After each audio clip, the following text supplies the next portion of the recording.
गिरिवर जय राधा माधव कुंज बिहारी जय गोपी जन वल्लभ गिरिवरधारी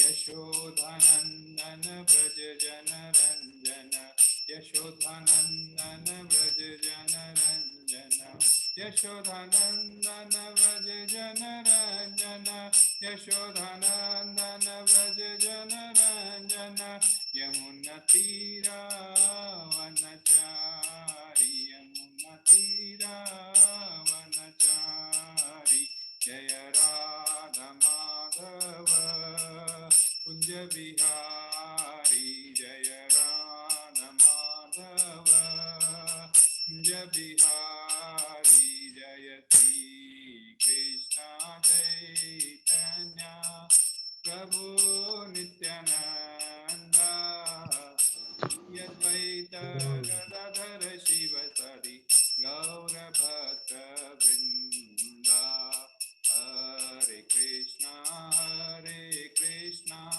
कृष्ण कृष्ण हरे हरे हरे राम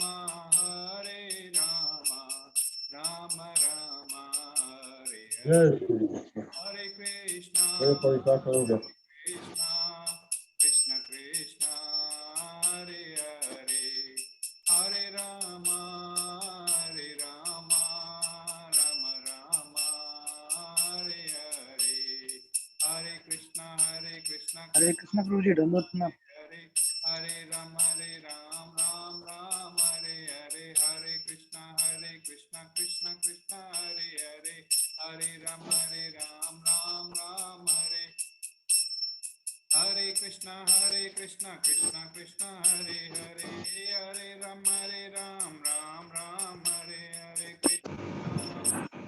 कृष्ण कृष्ण हरे हरे हरे राम राम हरे हरे जय राधा मेरी ईश्वर राधा मेरी ईश्वर राधा गौरनिताय जय गौरनिताय जय गौरन जय प्रभुपदा जय प्रभुपदा जय प्रभुपदा शिल प्रभुपदा जय गुरुदेवा जय गुरुदेवा जय गुरुदेवा शिल गुरुदेवा नित्य गौर हरि बोल हरे कृष्णा प्रभु जी, स्लो है आवाज। धर्म नाम संकीर्तन की जय। जय विष्णुपाद परमहंस परिव्राजकाचार्य अष्टोत्तर श्रीमद् अभय चरणारविंद ऐसी भक्ति वेदांत स्वामी श्रील प्रभुपाद की जय। कृष्ण कृपा मूर्ति श्रील प्रभुपाद की जय। इस्कॉन फाउंडर आचार्य श्रील प्रभुपाद की जय। परमहंस परिव्राजकाचार्य अष्टोत्तर श्रीमद् भक्ति सिद्धांत सरस्वती गोस्वामी महाराज प्रभुपाद ठाकुर की जय। अनंत वैष्णव वृंद की जय। नामाचार्य श्री हरदास ठाकुर की जय। प्रेम से कहो जय श्री कृष्ण चैतन्य प्रभु नित्यानंद श्री अद्वैत गदाधर श्रीवासादि श्री गौर भक्त वृंद की जय। जय श्री राधा कृष्ण गोपीनाथ श्यामा कुंड राधा कुंड गिरी गोवर्धन धाम की जय। वृंदावन मथुरा गोकुल द्वारका धाम की जय। नवदीप मायापुर धाम की जय। पुण्य क्षेत्र जगन्नाथपुरी धाम की जय। गंगा माई यमुना माई की जय। भक्ति देवी तुलसी महारानी की जय। सामवेद भक्त वृंद की जय। सभी एकत्रित भक्तों की जय जयकार हो हरे कृष्ण। सभी एकत्रित भक्तों की जय जयकार हो हरे कृष्ण। सभी एकत्रित भक्तों की जय जयकार हो हरे कृष्ण। श्री गुरु और श्री गौरांग की जय। श्रील प्रभुपाद की जय। हरे कृष्ण। आप सभी भक्तों का स्वागत है इस श्रीला प्रभुपाद की पुस्तक अध्ययन के क्लासेस में। हमने अभी भगवत गीता पे चर्चा चल रही है और हमने अभी तक 10 अध्याय पूरे कर लिए हैं श्रीला प्रभुपाद के भगवत गीता के पठन के। तो 10वें अध्याय में आज हम 11वां लेने वाले हैं। तो 11वां थोड़ा चैप्टर वैसे बड़ा है परंतु इतना भी ऐसा नहीं बड़ा है, हम लोग शायद 1.5 घंटे में इसको खत्म कर पाएंगे। तो 10वें अध्याय में मुख्य क्या बात बताई गई थी, कोई बता सकता है? 10वें अध्याय में क्या जिक्र किया गया था? भगवान का ऐश्वर्य के बारे में प्रभु जी। हाँ, बहुत अच्छा प्रभु। भगवान के ऐश्वर्यों के बारे में बताया गया था। तो 10वें अध्याय में भगवान ने उनके विभिन्न विभूतियों को दर्शाया जिससे हम उनको किसी भी क्षण उनको याद कर सके, है ना। जैसे उन्होंने कई एग्जाम्पल्स देके कहा था कि यदि आप पर्वत में हिमालय को देखते हो तो समझो वह मैं हूँ, चंद्रमा को देखते हो, सूर्य को देखते हो तो मैं हूँ, ऋतुओं में, है ना। ऐसे अलग अलग प्रकार से उन्होंने अपने ऐश्वर्य के बारे में बताया। और यह बताया कि इस दुनिया में जितने भी ऐश्वर्य है वो केवल उनके एक अंश मात्र है, अंश लेश मात्र है, और वे ऐश्वर्यों से भरपूर है, परंतु ये जितने भी ऐश्वर्य हम यहाँ देखते हैं इस जगत में वे उनके लेश एक अंश मात्र है। तो ये किस प्रकार है, ये अचिंत्य शक्तियों की वजह से ये हमें समझ ये सारी उनकी अचिंत्य शक्तियां हैं, ये बात हमें समझनी चाहिए। वैसे अचिंत्य भेदाभेद तत्व के ऊपर जिक्र नहीं करूंगा, परंतु अचिंत्य शक्तियां के द्वारा क्या हो सकता है कि हम भगवान को देख सकते हैं और समझ सकते हैं। इसीलिए से उन्होंने 10वें अध्याय में अपनी विभिन्न विभूतियों के बारे में जिक्र किया था। तो जैसे आत्मा, हम सभी जानते हैं हम शरीर नहीं, हम आत्मा है, और इस प्रकार हम मनुष्य शरीर में है, वैसे पक्षी विभिन्न योनियों में विभिन्न प्रकार के शरीर भगवान ने प्रदान किए, 84 लाख योनियों में शरीर भगवान ने प्रदान किए, और सभी में आत्मा विद्यमान होती है। तो किस प्रकार गाय में घास खाकर वह जो है सो तुरंत दूध में कन्वर्ट हो जाता है, वो खाती क्या है, घास खाती है, और क्या देती है हमको, दूध देती है। तो ये भगवान के ऐश्वर्य की वजह से ही पॉसिबल है। हम तो जीव की भी भगवान परमात्मा का अंश होने से, आत्मा परमात्मा का अंश होने की वजह से हम में भी वह विभूतियां हैं, परंतु हमें समझने वाली बात है कि हम में विभूति बहुत कम है, बहुत छोटी मात्रा में है, और भगवान के पास यही विभूति बहुत बड़ी मात्रा में है। तो अणु और विभू, हमने इस बात को भी समझाता है ना। तो आत्मा भगवान पर जैसे एक एग्जांपल जैसे दूध का दिया था, वैसे कोई पंछी उड़ना चाहता है तो हम इस शरीर में उड़ नहीं सकते, लेकिन रेस्पेक्टिव जो शरीर में उड़ना चाहते हैं उनके लिए भगवान ने उस प्रकार का शरीर बना दिया। कोई भी साइंस ने ऐसा डेवलपमेंट नहीं किया जिसकी वजह से घास को दूध में कन्वर्ट किया जा सके। हाँ, ये तो सिर्फ भगवान की अचिंत्य शक्तियों की वजह से यह सब पॉसिबल है। तो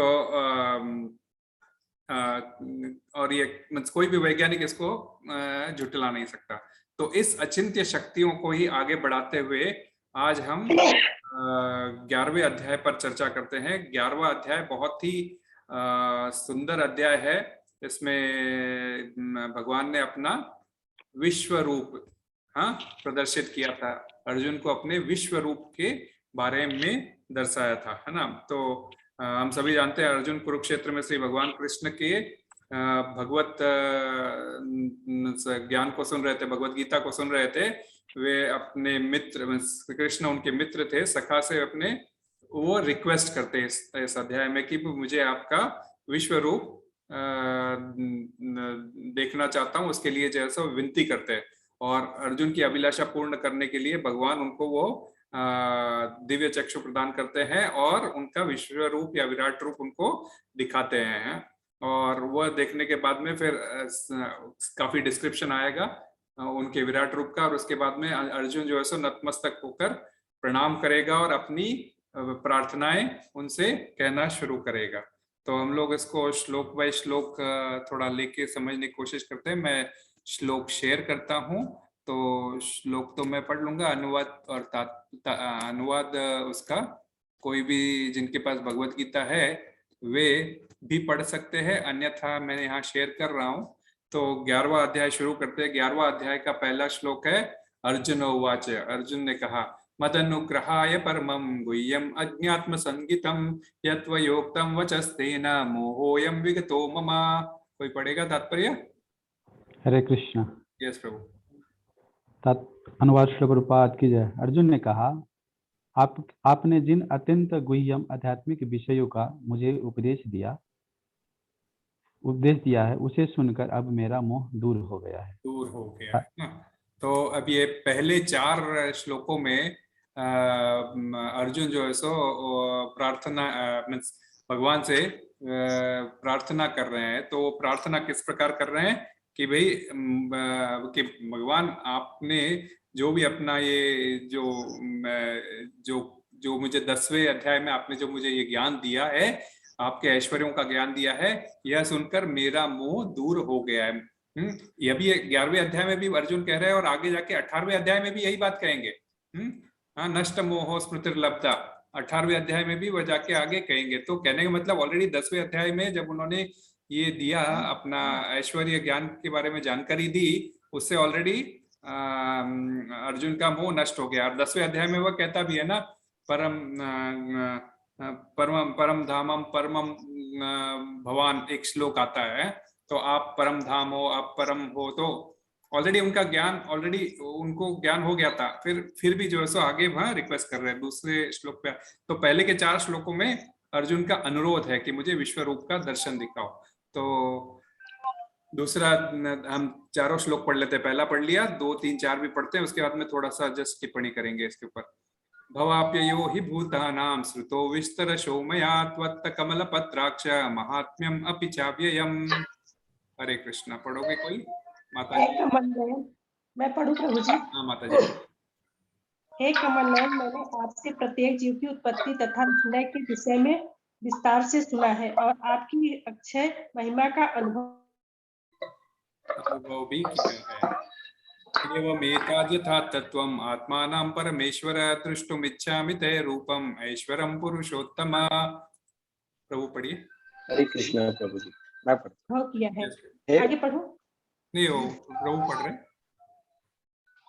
हे पुरुषोत्तम, हे परमेश्वर, यद्यपि आपको मैं अपने समक्ष आपके द्वारा वर्णित आपके वास्तविक रूप में देख रहा हूं, किंतु मैं ये देखने का इच्छुक हूं कि आप इस दृश्य जगत में किस प्रकार प्रविष्ट हुए हैं। मैं आपके उसी रूप का दर्शन करना चाहता हूं। हरे कृष्णा। तो चौथा श्लोक है, मन्यसे यदि तच्छक्यं मया दृष्टुमिति प्रभो योगेश्वर ततो मे त्वं दर्शयात्मानमव्ययम्।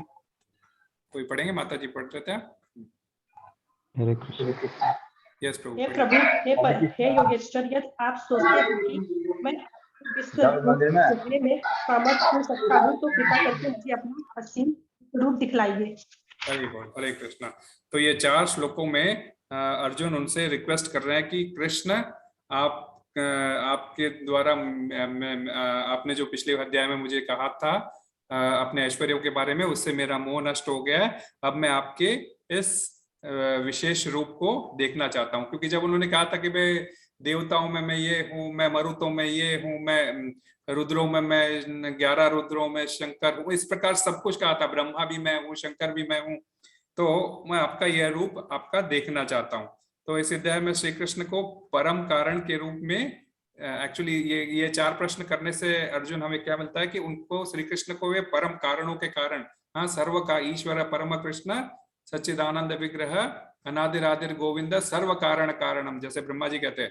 तो कृष्ण सब कारण के कारण है, यह दिखाने के लिए यह 11वां अध्याय विश्व रूप का इस बात को क्लियर करता है। तो यहाँ पे उन महाविष्णु के भी कारण स्वरूप है। क्योंकि जो हम लोग सभी क्या जानते हैं, जनरली इंडिया में पहले हम लोग जब क्या समझते थे कि भाई विष्णु मेन है, विष्णु से बाकी सब अवतार आए, कृष्ण भी विष्णु से आए, जबकि उस तथ्य को यहाँ पे यह अध्याय बिल्कुल उलट कर देता है कि जो श्री महाविष्णु है वह भी मुझसे आए हैं, ऐसा कृष्ण डिस्प्ले करते हैं। वे प्रत्येक जीव के हृदय में परमात्मा रूप में विद्यमान है, यह भी बात इस अध्याय में वे क्लियर करते हैं। तो यहाँ पर अर्जुन श्री कृष्ण से प्रार्थना करते हैं कि वे उन्हें अपना विराट रूप दिखलाए। वस्तुतः अर्जुन अपने लिए उस रूप का दर्शन नहीं करना चाहते थे। वे जानते थे कि भविष्य में लोग ऐसे आएंगे जो उनको, कृष्ण को साधारण मानव के रूप में सोचेंगे, हाँ, और अन्यों को विश्वास दिलाने के लिए ये अर्जुन ने, उसको तो ऑलरेडी मोह नष्ट हो गया था क्योंकि पहले ही श्लोक में उसने ऑलरेडी कह दिया था, फिर भी ये आगे चल के ऐसे लोग आएंगे जो कृष्ण पर भरोसा नहीं करेंगे, इसीलिए जो है सो कृष्ण ने अपना विराट रूप का, इसीलिए अर्जुन चाहता था कि कृष्ण अपना विराट रूप दर्शाए, जिससे यह स्थापित हो जाए कि भविष्य में कोई कहेगा कि भाई मैं भगवान हूं, तो बस यही टेस्ट है, तू भगवान है, ठीक है, तो चल मुझे विश्व रूप दिखा।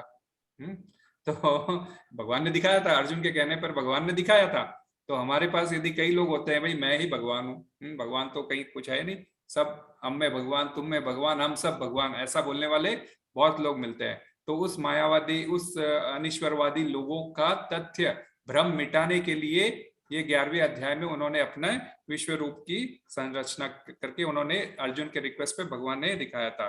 तो और इसमें भगवान को श्लोकों में अर्जुन क्या कहकर संबोधित कर रहे हैं, कमल नयन, कमल नयन कहकर संबोधित कर रहे हैं, क्योंकि कृष्ण कमल के फूल के समान, कमल के फूल की पंखुड़ियों के समान ही दिखते हैं। हाँ, क्योंकि जब भी हम lotus eyes, lotus feet, lotus mouth, कभी भी कृष्ण के कोई भी अंग का वर्णन हम कमल के इससे करते हैं। तो और उसके अलावा उनको क्या कहा गया था इन 4 श्लोकों में, एक योगेश्वर भी कहा गया था। क्यों?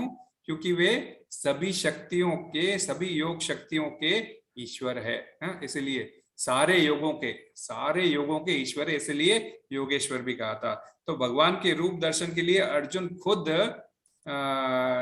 मानसिक जलपान से ऊपर होकर भगवान से एकदम विनम्र होकर रिक्वेस्ट कर रहा था कि, और कर क्या रहा था कि दुष्टुमिच्छामि मन्यसे यदि त्यक्षकम, यदि आपको लगता है, यदि आपको लगता है भगवान कि मैं इस कृपा के लायक हूं, तो आप मुझे ये आपका विश्वरूप दिखलाइए।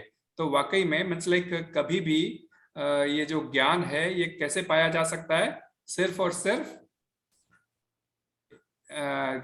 शरणागत होकर। हाँ, तद विधि प्रणिपाते न परिप्रश्ने न सेवया, 4 अध्याय का 34वां श्लोक याद होगा। तो उसमें क्या दिखाया गया था, भक्त बनने की क्वालिटीज क्या होती है, प्रणिपाते न, आपको एकदम विनम्र होकर, दंडवत कर कर, एकदम विनम्रता से तत्व ज्ञान जो जानता है उनसे रिक्वेस्ट करना होगा, तब वह तत्व ज्ञान जानने वाला गुरु आपको ज्ञान देगा। तो यहाँ पे आदि गुरु कृष्ण ज्ञान दे रहे हैं, तो विनम्रता बहुत जरूरी है। तो यदि आपको लगता है कृष्ण कि आप मुझ पर ये कृपा कर सकते हैं, तो मैं आपका यह रूप देखना चाहता हूं। तो ये क्वालिटीज को दर्शाते हुए कृष्ण से वह रिक्वेस्ट कर रहे हैं। अब 5वें से 8वें श्लोक में श्री कृष्ण उनको किस प्रकार तैयार करते हैं, क्योंकि हमारी इंद्रियां बहुत सीमित है, हम सभी जानते हैं। हम लोगों में 4 अवगुण होते हैं, मीन्स 4 त्रुटियां होती है मनुष्यों में, और भगवान में वह 4 त्रुटियां नहीं होती, इसलिए उनको उनके मुख से द्वारा निकला हुआ ज्ञान अपौरुषेय ज्ञान कहलाता है। 4 त्रुटियां मनुष्यों के पास कौन सी है? मनुष्य बहुत जल्दी, कोई बोल सकता है, क्योंकि सभी लोग इनिशिएशन के लिए जा रहे हैं। हरे कृष्ण। 4 आदमी को भ्रमित होते हैं, त्रुटि करने का होता है, ना, धोखा रस्सी को देने भी का, सांप समझ बैठ सकते हैं, भ्रमित होना। दूसरा धोखा देता है। हाँ, धोखा देता है। दूसरों इम्परफेक्ट सेंसेस, हाँ, इम्परफेक्ट सेंसेस तीसरा, और बाद में झूठ बोलते हैं। हाँ, 4, ठीक है ना। तो ये 4 प्रवृत्तियां मनुष्य के पास होती है। तो अपने, वो तो दूसरों को तो धोखा दूर की बात, अपने आप को, स्वयं को भी वह धोखा देता है ना। तो मनुष्य इस कैटेगरी में आता है, भ्रमित हो जाता है, रस्सी को सांप समझ बैठता है, और अपूर्ण इंद्रियां है। इस दीवार के पीछे क्या है मैं नहीं देख सकता, है ना, अपने, मेरे इस दीवार के पीछे क्या है मैं नहीं देख सकता, परंतु कृष्ण पूरा देख सकते हैं। अपूर्ण इंद्रियां नहीं है उनके पास। और चौथा है झूठ बोलना। हम हर बात पे झूठ बोल देते हैं, और भगवान का बोला हुआ बात कभी झूठ नहीं हो सकता। एक एक बात जो उन्होंने भगवत गीता में कही है, सारी उन्होंने सिद्ध करके दिखाई है। तो भगवान इन चारों त्रुटियों से ऊपर है, इसीलिए वे भगवान है। तो ये इंद्रियां जो विश्वरूप दिखाने वाले थे, वो अर्जुन के इन इंद्रियों द्वारा देखना संभव नहीं था, इसीलिए उन्होंने स्पेशल इंद्रियां देने का निर्णय किया। तो भगवान यहाँ पे बोलना शुरू कर रहे हैं। श्री भगवान उवाच पश्य मे पार्थ रूपाणि शतशोथ सहस्रश नाना विधानि दिव्यानि नाना वर्णाकृतीनि च। कोई तात्पर्य पड़ेगा प्रभु? सॉरी, अनुवाद। यस, हरे कृष्ण। हरे कृष्ण। यस माता जी पढ़िए। हरे कृष्ण। भगवान ने कहा, हे अर्जुन, हे पार्थ, अब तुम मेरे ऐश्वर्य को सैकड़ों हजारों प्रकार के देवी तथा विविध रंगों वाले रूपों को देखो। हरे कृष्ण। तो भगवान कह रहे हैं अब तुम देखो, मैंने जो सारे देवी देवता वगैरह जो आपको बताए थे, और सब मेरे उस रूप को देखो। पश्चादित्यान वसून रुद्रान अश्विनो मरुतस्तथा बहुन्य दृष्ट पूर्वाणी पश्चाश्चर्याणि भारत। पढ़ेंगे कोई? हे भारत, लो तुम आदित्य, वसुओं, रुद्रो, अश्विनी कुमारों तथा अन्य देवताओं के विभिन्न रूपों को यहाँ देखो। तुम ऐसे अनेक आश्चर्यमय रूपों को देखो जिन्हें पहले किसी ने न देखा न तो कभी देखा है न सुना है। तो ये सारे रूपों को मैं तुम्हें एक जगह दिखाना चाहता हूँ, जिसे पहले कभी किसी ने देखा नहीं है, और ना अभी तक किसी ने, मतलब पहले भी किसी ने देखा नहीं है और अभी भी किसी ने देखा नहीं है। तो आपको इस प्रकार का रूप में दिखाने जा रहा हूँ। यह कस्थम जगत कृष्णम पश्चात्य स चराचरम मम देहे गुडाकेश यच्छान्यद् द्रष्टुमिच्छसि। यस, कोई बोलो।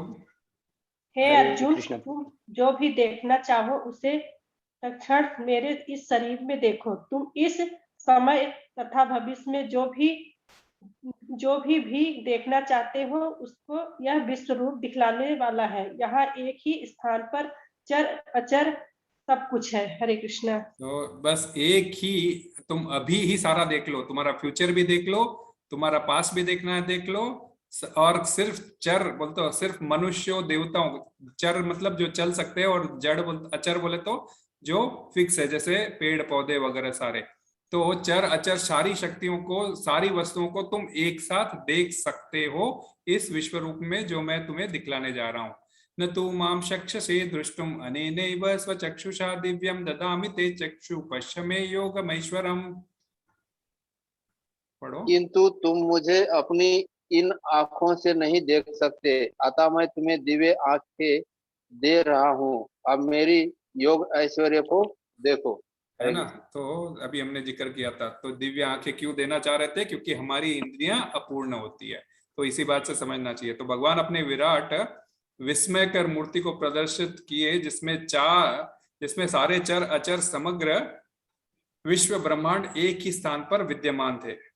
उन्हें पूर्व मनुष्यों ने न तो इसमें इन समस्त रूपों को एक साथ देखा था, न सुना था, यहाँ तक कि बड़े बड़े वैज्ञानिक भी नहीं देख सकते कि ब्रह्मांड की अन्य भागों में क्या हो रहा है। आज बड़े बड़े रॉकेट भेजे जाते हैं कि भाई मून में क्या चल रहा है, मंगल में क्या चल रहा है, परंतु भगवान ने उस एक ही दृश्य के अंदर सारे ग्रहों को सब मिला के एक साथ दिखा दिया है। तो वैज्ञानिक भी देखने में असमर्थ होते हैं।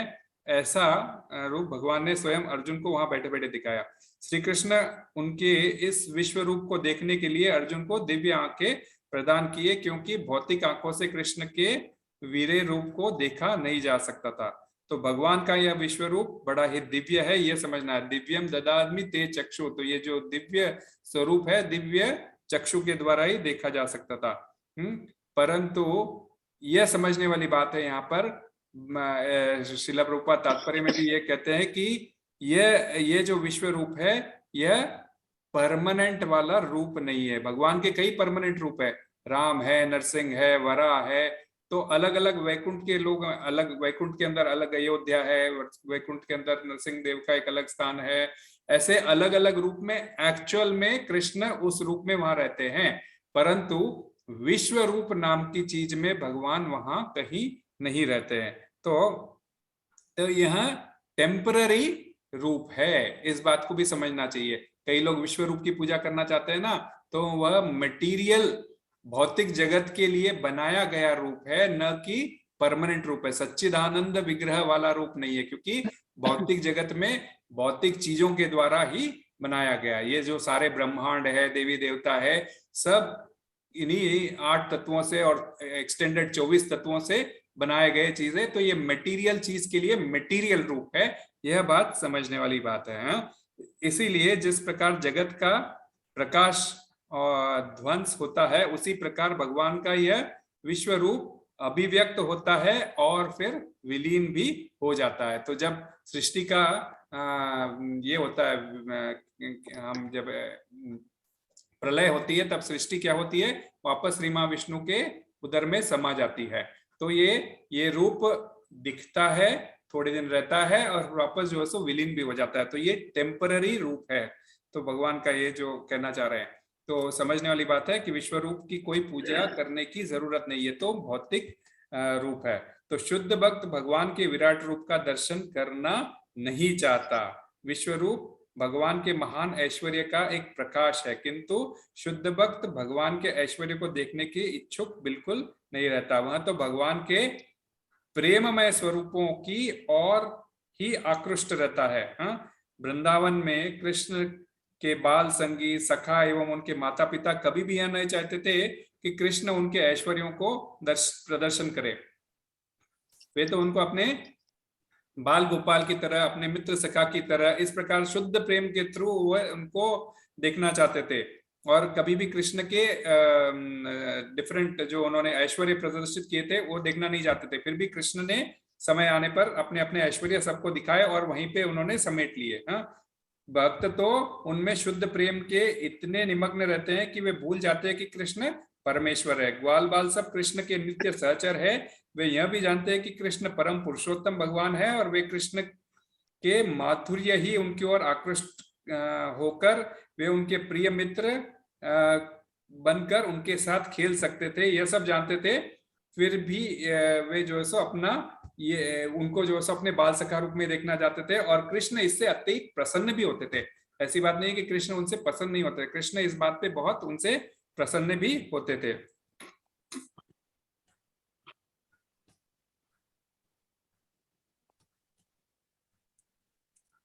आगे के श्लोक पे आते हैं। तो अब 9वें श्लोक से भगवान, तो इसमें यही है कि कृष्ण ऋषि निर्विशेष नहीं है, कृष्ण प्रत्यक्ष रूप में विराजमान है। यह बात बताने की जरूरी है कि ये जो रूप है ये सारा निर्विशेष रूप है, ये टेम्पररी है, आता है चला जाता है, उसमें नहीं पढ़ना चाहिए। तो संजय उवाच एवं मुक्त्वा तथो राजन् महायोगेश्वरो हरि दर्शयामास पार्थाय परमं रूपमैश्वरम्।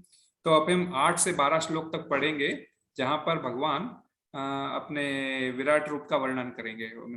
तो ये संजय बता रहा है कैसे हो गया, जैसे ये फ्लैशबैक सभी जानते हैं। संजय महाभारत का युद्ध सभी जानते हैं। संजय जो है सो हस्तिनापुर में बैठे बैठे धृतराष्ट्र को ये सारा वृत्तांत बता रहे थे। तो पहला श्लोक भी भगवद गीता का शुरू होता है संजय उवाच से। तो अब जब कृष्ण अपना वह मटेरियल रूप जैसे विश्व रूप मैनिफेस्ट कर रहे थे, जब उस रूप को प्रदर्शित कर रहे थे, उसी समय भगवद गीता में हम देखते हैं कि ये कैमरा संजय की तरफ चले जाता है और संजय डिस्क्राइब करता है कि एवं मुक्त्वा तथो राजन महायोगेश्वरो हरि, ऐसा ये महायोगेश्वर हरि ये अपना रूप जो है सो दिखा रहे हैं। तो आगे कोई पढ़ सकता है? हरे कृष्णा। संजय ने कहा, हे राजा, इस प्रकार कहकर महायोगेश्वर भगवान ने अर्जुन को अपना विश्व रूप दिखलाया।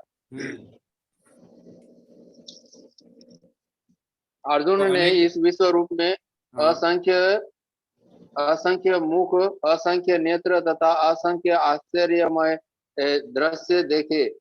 यह रूप अनेक दैवी आभूषणों से अलंकृत था और अनेक दैवी हथियार उठाए हुए था। यह दैवी मालाएं तथा वस्त्र धारण किए था और उस पर अनेक दिव्य सुगंधियां लगी थी। सब कुछ आश्चर्यमय, तेजमय, असीम तथा सर्वत्र व्याप्त था। क्योंकि ये श्लोक पढ़ेंगे प्रभु। अच्छा ठीक है, तात्पर्य पढ़ लीजिए। यदि आकाश में हजारों सूर्य एक साथ उदय हो तो उनका प्रकाश शायद परम पुरुष के उस विश्व रूप के तेज की क्षमता कर सके, है ना। तो एकदम ऐसा जब ये कह कौन रहा है? संजय कह रहा है। क्या है? अनेक वक्त्र नयनम, अनेक अद्भुत दर्शनम, अनेक दिव्याभरणम, अलग अलग प्रकार के गहने पड़े हुए, अनेक युद्ध के हाथ में शस्त्र लिए हुए, दिव्य मालाएं पहने हुए, ऐसा करते हुए एक उनके विश्व रूप का वे जो है सो वर्णन करते हैं। तो जो विश्व एक अवर्णनीय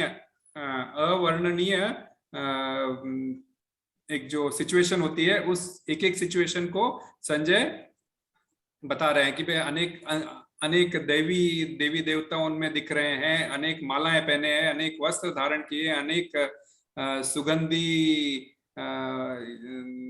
और एकदम तेजमय है, और उनका प्रकाश एक साथ जैसे हजारों सूर्य आकाश में उदय होते हो, इस प्रकार उनका रूप दिख रहा है ना। तो जब आपको याद होगा, जब पहली बार परमाणु टेस्ट किया गया था, तो जो परमाणु का बम बनाने वाले वैज्ञानिक ने क्या कहा था कि भाई ये तो एक असीम शक्तिशाली बम है, जिसके गिरने से जैसे एक साथ 10,000 सूर्य उग जाते हो। तो आप समझ सकते हो उस वैज्ञानिक ने भी वहां पंक्ति कहां से 10,000 सूर्य की पंक्ति कहां से उठाई थी? इस भगवत गीता से उठाई थी। भगवत गीता में हम सभी जानते हैं अणु आत्मा, परम आत्मा, विभु आत्मा। हाँ, तो ये एटम बम क्या है? छोटा सा अणु बम ही तो है। तो अणु, विभु, ये सारी बातें हमारे भगवत गीता से आती है। और भगवान जो गॉड पार्टिकल बोलते हैं, भगवान का गॉड पार्टिकल, जिसको भगवान को ही रेफर करते हैं वो लोग, लेकिन भगवान को नहीं मानते, तो उन्होंने उसका ये जो प्रकाश का वर्णन उसमें किया था। तो जैसी कृष्ण ने अपने मटेरियल रूप में आए थे, तो एकदम 1,000 10,000 सूर्यों को जैसे उदय होता है, उतना प्रकाश एक साथ हो गया था। तो हम तो ऑर्डिनरी सूर्य के प्रकाश की ओर देख नहीं सकते, तो एक साथ यदि 10,000 सूर्य प्रकाशित हो जाए आसमान में, तो हम देख पाएंगे? नहीं देख पाएंगे। इसीलिए दिव्य चक्षु दिए गए थे अर्जुन को, ताकि वह उनको अच्छी तरह से देख सके। तत्रैकस्थं जगत कृष्णं प्रविभक्तम अनेकदा अपश्य देव देवस्य शरीरे पांडवस्तथा।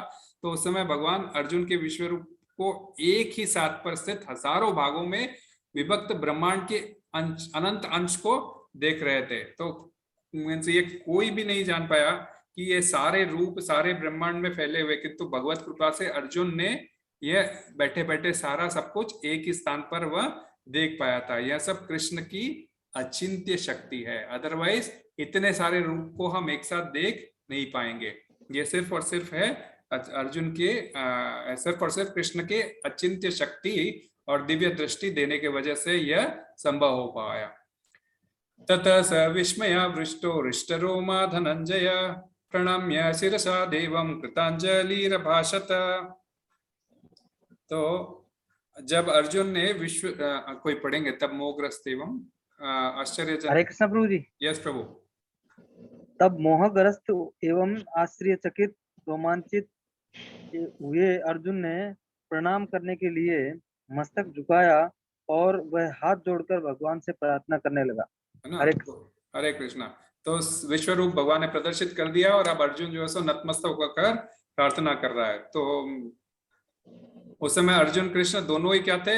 एक रथ पे बैठे हुए थे, और अर्जुन कृष्ण के रूप में अनंत गोलोक के दर्शन कर रहे थे। अनेक जो मिट्टी, स्वर्ण, मणि, माणिक्य, विभिन्न पदार्थों से बने थे, और युद्ध भूमि में अन्य लोग इस पूर्व रूप को देख नहीं पा रहे थे, क्योंकि कृष्ण केवल अर्जुन की ही को ही उन्होंने दिव्य दृष्टि प्रदान की थी। और संजय ने भी यह देख पाया, क्योंकि संजय को भी वेदव्यास जी ने दिव्य दृष्टि प्रदान की थी कि तुम वहां यहाँ बैठे बैठे वो युद्ध का पूरा निरीक्षण कर सकते हो और युद्ध का यहाँ पे ब्यौरा धृतराष्ट्र को बता सकते हो। तो अर्जुन और श्री कृष्ण की मैत्री संपर्क की वजह से यह पॉसिबल हो पाया था। परंतु जो ही कृष्ण ने अर्जुन को विश्व रूप दिखाया, जो ही उनके पारस्परिक संबंध तुरंत बदल गए। अर्जुन का संबंध मित्रता का न रहकर आश्चर्य का बन गया। वह रोमांचित होकर अत्यंत आदर पूर्वक नतमस्तक हो गया और हाथ जोड़कर श्री कृष्ण से प्रणाम करने लगता है, और भगवान के आश्चर्यों से अभिभूत हो जाता है, और भगवान के प्रति वह साख्य रस को छोड़कर विस्मय रस, आश्चर्यचकित रस में परिवर्तित हो जाता है। तो हम ऐसे जानते हैं 12 प्रकार के अलग अलग रस में का वर्णन आता है। जब हम भक्ति रसामृत सिंधु पढ़ेंगे तो दास्य, हास्य, साख्य, माधुर्य, हम 5 रसों में भगवान की सेवा करते हैं। शांत, दास्य, साख्य, माधुर्य और हास्य। हाँ, तो हम 5 ही रसों में भगवान के ये करते हैं, लेकिन और भी क्रोध है, विस्मय है, इस प्रकार अलग अलग भी रस है जिसमें भगवान को देखा जा सकता है। तो अर्जुन अभी तक उनका क्या था? सखा के रूप में था, साख्य भाव में था। दास्य भाव में हनुमान जी रहते, वैसा अर्जुन सखा भाव में था। और जैसे ही उसने यह रूप देखा तुरंत हाथ जोड़कर प्रार्थना करने लगा, और उसका भाव जो है सो सखा भाव, क्योंकि सखा में क्या होता है, मित्र के गले में हाथ डाल के आप बैठ सकते हो और मित्र को अपना संगी साथी बना सकते हो, अपना दुख सुख बता सकते हो। परंतु जैसे ही उसने देखा कि कृष्ण के थ्रू इतना बड़ा विभूति निकला है, कृष्ण ने अपने आप को इतने भागों में डिवाइड करके हमको बताया है, तो वह आश्चर्य रस में चला गया। तो वह एकदम यहाँ देखते देखते आश्चर्य रस में, सखा भाव छोड़कर आश्चर्य भाव में उसका परिवर्तन हो गया, और वह प्रार्थना करने लगता है। और ये प्रार्थना क्या करता है कि आप इस संसार में आप परम आश्रय हो, आप सनातन हो, आप परम पुरुष हो। इस प्रकार वह 15वें श्लोक से 18वें श्लोक तक प्रार्थना करता है। क्या कहता है, अर्जुन उवाच पश्यामि देवांस्तव देव देहे सर्वांस तथा भूत विशेष संगान ब्रह्मांडमीशं कमलासनस्थं ऋषिंश सर्वानु रंगाश दिव्यान। कोई पढ़ोगे? अर्जुन ने कहा, हे भगवान कृष्ण, मैं आपके शरीर में सारे देवताओं तथा अन्य विविध जीवों को एकत्र देख रहा हूँ। मैं कमल पर आसीन ब्रह्मा, शिवजी तथा समस्त ऋषियों एवं दिव्य सबों को देख रहा हूँ। अनेक बाहुर्धर वक्त्र नेत्रं पश्यामि त्वां सर्वतो अनंत रूपम नान्तं न माध्यम न पुनस्तवादिं पश्यामि विश्वेश्वर विश्वरूपम। माता जी पढ़ोगे कोई? हे विश्वेश्वर, हे विश्व रूप, मैं आपके शरीर में अनेकानेक हाथ, पेट, मुंह तथा आंखें देख रहा हूँ, जो सर्वत्र फैले हैं और जिनका अंत नहीं है। आप में न अंत है दिखता है, न मध्य और न आदि। हरे कृष्ण। हरे किरीटिनं गदिनं चक्रिणं च तेजो राशिं सर्वतो दीप्तिमन्तं पश्यामि त्वां दुर्निरीक्ष्य समन्तान् दीप्तान् नलार्कात् द्युतिमत् प्रमेयम्। हरे कृष्ण। पढ़िए।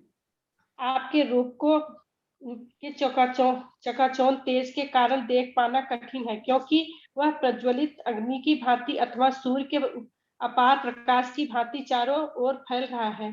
तो भी मैं इस तेजमय रूप को सर्वत्र देख रहा हूँ, जो अनेक मुकुटों, गदाओं तथा चक्रों से विभूषित है।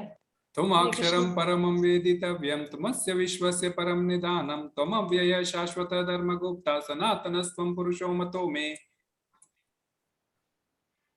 या पढ़ेंगे माता? कोई भी पढ़ी। हरे कृष्ण। आप परम आद्य जय वस्तु हैं। आप इस ब्रह्मांड के परम आधार आश्रय हैं। आप अव्यय तथा पुराण पुरुष हैं। आप सनातन धर्म के पालक भगवान हैं। ये मेरा मत है। हरे कृष्णा। तो पहले के 4 श्लोकों में संजय ने यह डिस्क्राइब किया था, है ना। जैसे भगवान ने अपना विश्व रूप प्रदर्शित कर दिया, संजय ने उस दिव्य दृष्टि से देखा इनको और उन्होंने ये धृतराष्ट्र को डिस्क्राइब किया। अब यहाँ पे अर्जुन जो ये विस्मय स्वरूप में चला, विस्मय भाव में चला गया था, प्रणाम कर कर वही सब बातें कि भाई आपके मैं इतने चमक देख रहा हूँ, इतने में मुकुट देख रहा हूँ, इतने में ये देख रहा हूँ, आप में शिव जी को देख रहा हूँ, ब्रह्मा जी को देख रहा हूँ। तो यह ये इस बात को सिद्ध करता है कि जब कृष्ण के शरीर से निकले हुए उस भौतिक विश्व रूप में ब्रह्मा जी भी दिखाई दे रहे हैं और शिव जी भी दिखाई दे रहे हैं।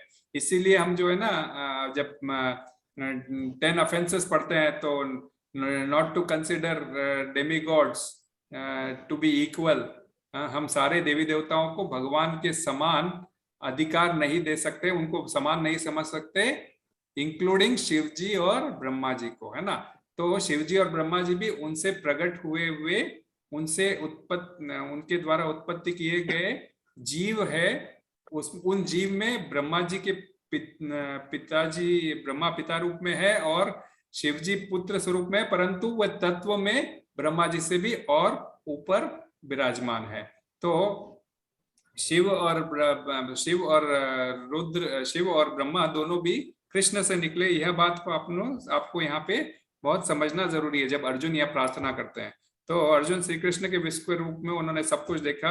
उन्होंने गर्भोदक्षाई विष्णु से लेकर कमल, उन्होंने पूरा देखा कमल, कैसे विष्णु शेषनाग पे लेटे हुए गर्भोदक्षाई सागर में, और उनके कमल नाभ से निकला हुआ कमल है और उसके ऊपर ब्रह्मा जी का अवतरण है। तो इस प्रकार सब कुछ उन्होंने वो भाग देखा और ब्रह्मांड के प्रथम जीव ब्रह्मा जी को निवास करते हैं उन दिव्य सर्पों की को भी देखा जिसके ऊपर स्वयं विष्णु विराजमान कर रहे थे और उस जिसको हम वासुकी नाग कहते हैं और उस दिव्य सर्प के भी उसने दर्शन किए और कृष्ण परमेश्वर भगवान है और असीम है तथा उनके माध्यम से यह सब कुछ देखा जा सकता है। उनकी कृपा से ही अर्जुन उनके रथ पर बैठे हुए ब्रह्मांड के आदि तथा अंत तक सब दर्शन कर रहे थे। तो उन्होंने एक ही जब विस्मय होके उन्होंने जो प्रार्थना की उसके अंदर उन्होंने अपना यहाँ तक कि ब्रह्मा जी से लगा के नीचे पाताल लोक तक सारे लोकों के बारे में डिस्क्राइब करते हुए स्वयं इस धरती में भी वे दोनों एक रथ पर बैठे हुए हैं और वे अपने आप को भी रथ पर बैठे हुए उनसे नमस्कार की मुद्रा में यह आश्चर्य विमर्श आश्चर्य भाव को प्रकट करते हुए उन्होंने अर्जुन ने यह भी देखा। फिर आगे बोलते हैं कि आपके इस रूप को देखकर क्या क्या होता है। आगे के श्लोकों में अर्जुन बता रहे हैं अनादि मध्यम अनंत वीर्यम अनंत बाहुर शशि सूर्य नेत्रम पश्चामि त्वाम दीप्त हुताश वक्रम स्वतेजसा विश्वमिदं तपन्नम। क्योंकि यह एकदम ये विश्व रूप को दर्शा रहा है इसलिए इसमें बहुत ज्यादा ट्रांसलेशन और परपट का जहां जहां है मैं आपको बताते जाऊंगा, परंतु ये मतलब क्योंकि पिक्चराइजेशन के तौर पे इसको दिखाया गया है इसीलिए जो सो हम इसका तात्पर्य पढ़ते हैं और आगे चलते हैं और जहां जहां स्ट्रेस करने का है मैं आपको बताते रहूंगा। तो तात्पर्य कोई पढ़ेगा प्रभु? मैं पढ़ूं प्रभु जी? हरे कृष्णा। यस पढ़िए माता जी, पढ़िए माता, कोई भी पढ़िए। चलो तात्पर्य पढ़ो कि अनुवाद प्रभु जी? नहीं अनुवाद माता जी, तात्पर्य पॉसिबल नहीं होगा। आप आदि मध्य तथा अंत से रहित है, आपका यश अनंत है, आपकी असंख्य भुजाएं हैं और सूर्य तथा चंद्रमा आपकी आंखें हैं। मैं आपके मुख से प्रज्वलित अग्नि निकलते और आपके तेज से इस संपूर्ण ब्रह्मांड को जलते देख रहा हूँ। हरे कृष्ण।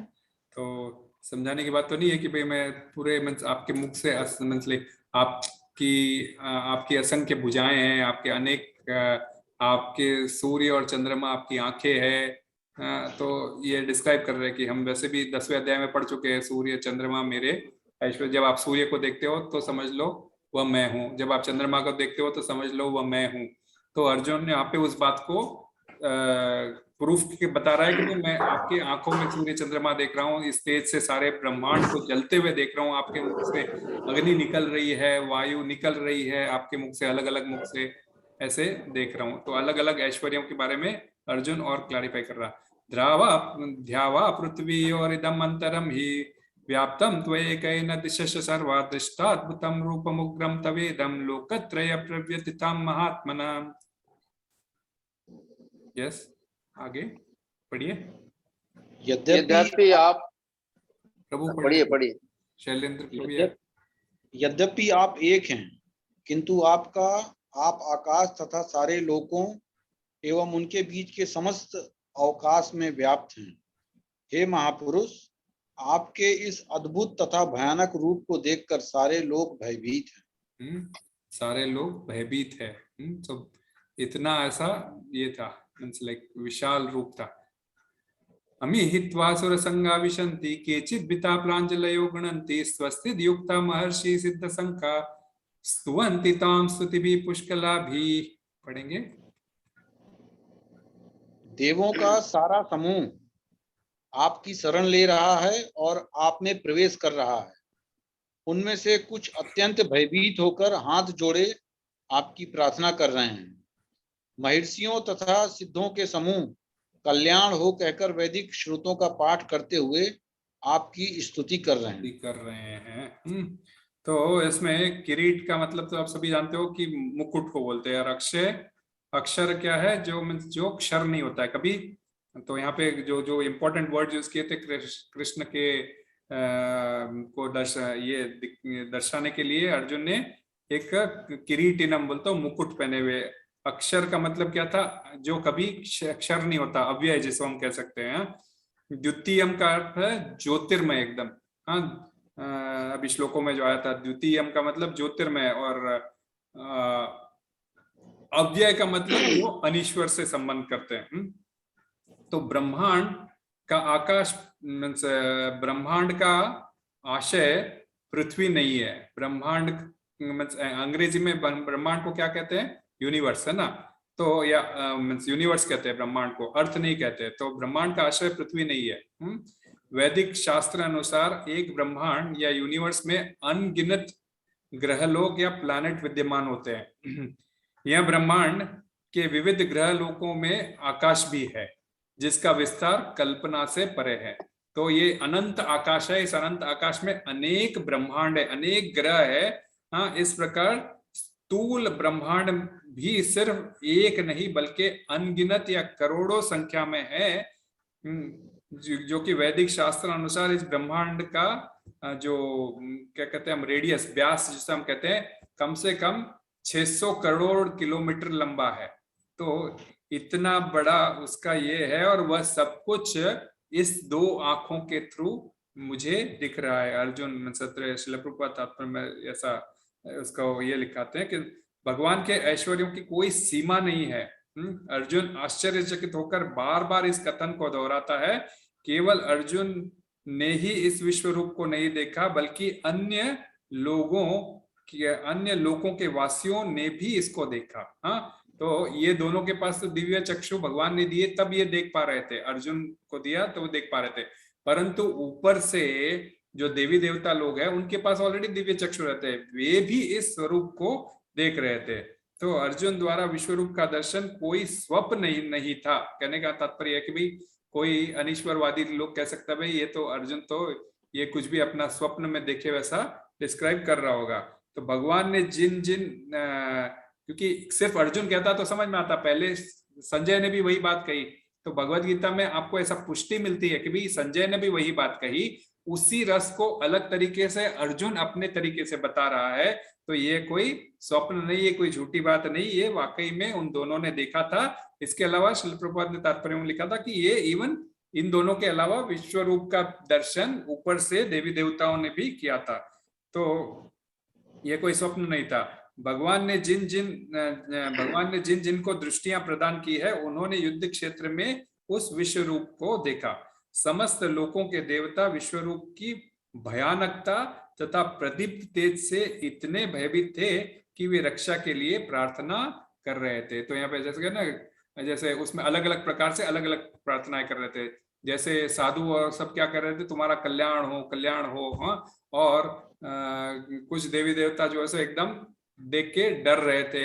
हाँ, एकदम अरे आग निकल रही है, ये हो रही है उनके मुंह से। तो ऐसा इस प्रकार कुछ लोग ऐसा भी डर रहे थे। आगे ये कंटिन्यू होते हैं। रुद्रादित्य वसवो ये च साध्य विश्वेशिनो मरुतश्चोष्म पाश गंधर्व यक्षासुर सिद्ध संगा वीक्षन्ते त्वां विस्मिताश्चैव सर्वे। पढ़िए,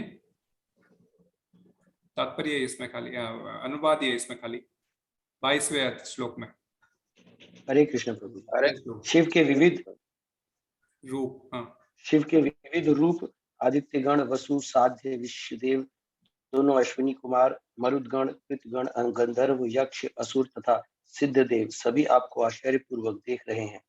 तो कहने का मतलब ये भी देख रहे हैं। यहाँ पे प्रूफ हो रहा है कि ये अर्जुन भी बता रहा है कि भाई ये मैं नहीं, इवन ये इतने सारे लोग हैं कि ये विविध रूप से आदित्यगण, तो सारे सूर्य, वसु, साध्य देव, विश्वदेव, अश्विनी कुमार दोनों, ये सारे लोग जो है सो आपको देख रहे हैं।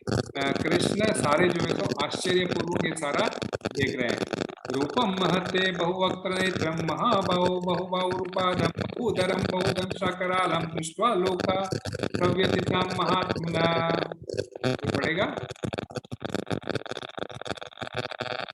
हे महाबाहु, आपके इस अनेक मुख, नेत्र, बाहु, जंगा, पांव, पेट तथा भयानक दांतों वाले विराट रूप को देखकर देवतागण सहित सभी लोग अत्यंत विचलित है और उन्हीं की तरह मैं भी हूँ। हरे कृष्णा। तो अर्जुन प्रूफ दे रहा है कि भाई आपका ऐसा रूप देखकर देवता लोग भयभीत है, मैं तो फिर साधारण इंसान की तरह हूँ। मैं भी आपके इस अनेक नेत्र, अनेक मुख, अनेक बाहु, अनेक जंगा, अनेक पेट, अनेक दांत, ऐसे वाले विशाल रूप को देखकर आप सभी जानते हैं ना, मेरे को डिस्प्ले करने की जरूरत नहीं है ना विश्व रूप को। हरे कृष्णा। तो मैं पिक्चर शेयर करना सोच रहा था, लेकिन फिर ये एक ही शेयर कर सकते हैं, या तो पढ़ना है या पिक्चर शेयर करना।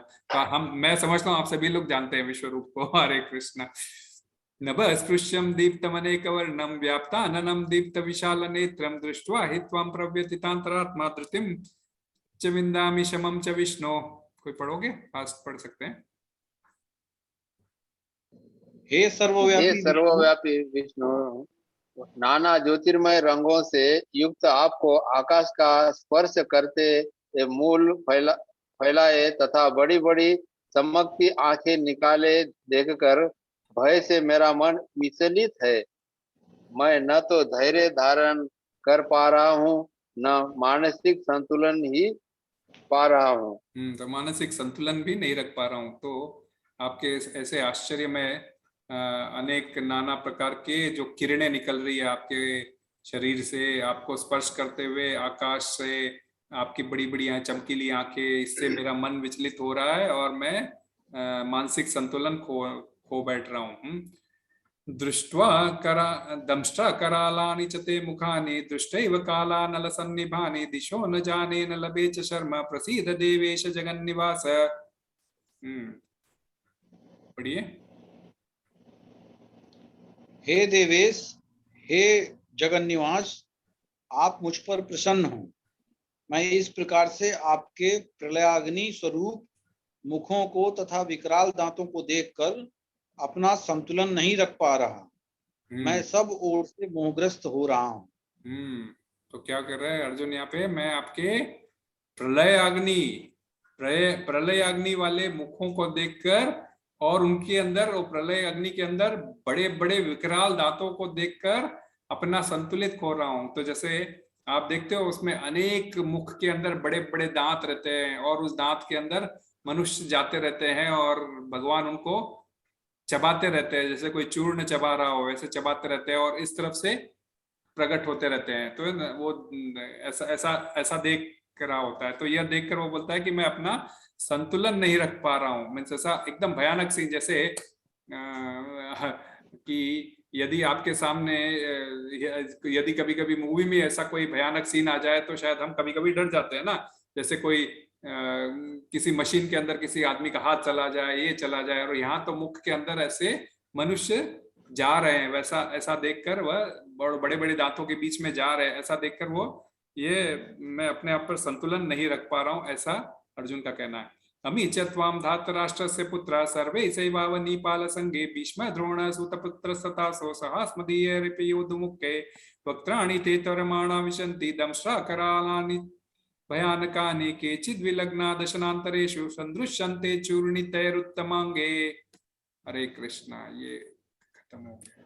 हरे कृष्णा। अभी आप पढ़ सकते हो तात्पर्य। धृतराष्ट्र के सारे पुत्र अपने समस्त सहायक राजाओं सहित तथा भीष्म द्रोण कर्ण एवं हमारे प्रमुख योद्धा भी आपके विकाल मुख में प्रवेश कर रहे हैं। उनमें से कुछ के सिरों को तो मैं आपके दांतों के बीच चूर्णित हुआ देख रहा हूँ। दांतों के बीच चूर्णित हुआ देख रहा हूँ ना। तो ये जो सारे भीष्म द्रोण कर्ण, ये जो सारे सामने वालों की तरफ से लड़ रहे थे, उन सबको भी अर्जुन देख रहे थे कि वे भी कृष्ण के मुख में प्रवेश कर रहे हैं, काल के मुख में प्रवेश कर रहे हैं और उनके दांतों के बीच में चबाए हुए दिखे जा रहे हैं। जो चूर्ण को कैसे चबा लेता है, कोई सुपारी का टुकड़ा मुंह में जब कोई लेके खाता है तो कड़ुंग कड़ुंग कड़ुंग किस प्रकार आवाज आती है, उस प्रकार, या फिर चक्की के अंदर जब गेहूं डाले जाते हैं तो जब चक्की पीसी आती है तो गुर्र गुर्र गुर्र किस प्रकार आवाज आता है, तो उस प्रकार चूर्णित होते हुए मैं देख रहा हूँ। तो कहने का मीन्स ये सारे धृतराष्ट्र के पुत्रों को भी मैं उस प्रकार देख रहा हूँ। तो मीन्स लाइक ऐसा भयानक सा दृश्य अर्जुन कह रहा है कि मैं देख रहा हूँ।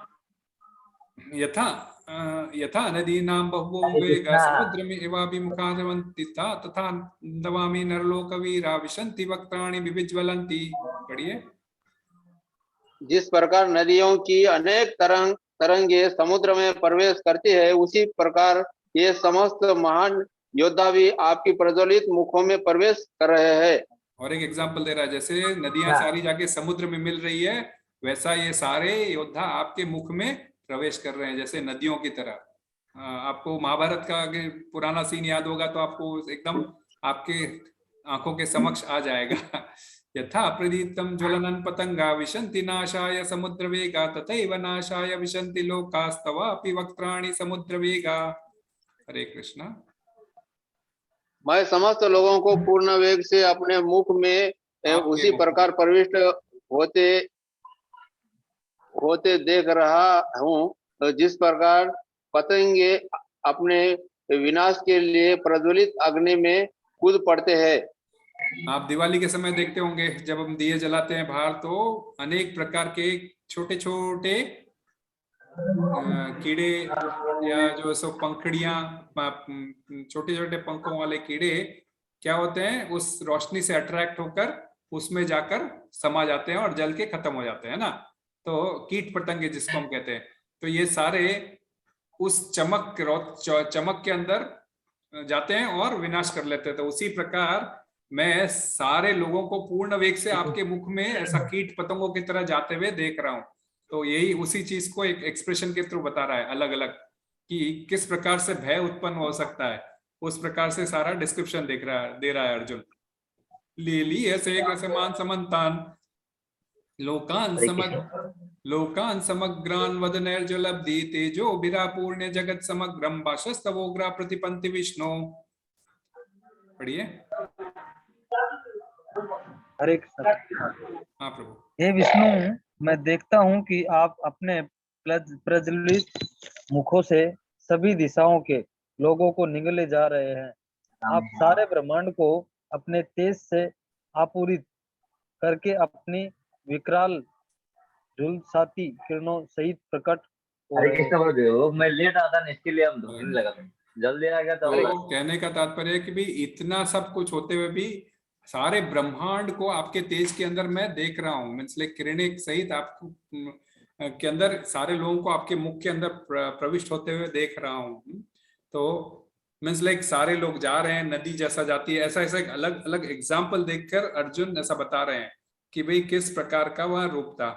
तो इसीलिए प्रभुपाद ने तात्पर्य में कुछ लिखा, मीन्स लाइक तात्पर्य अलग से लिखा नहीं, इसलिए ट्रांसलेशन पे छोड़ दिया, क्योंकि ये पढ़ने से समझ में आ जाता है कि उसी रूप को अलग अलग प्रकार से उसका डिस्क्रिप्शन दे रहे हैं कि कैसे दिख रहा था वहां का उस समय का माहौल।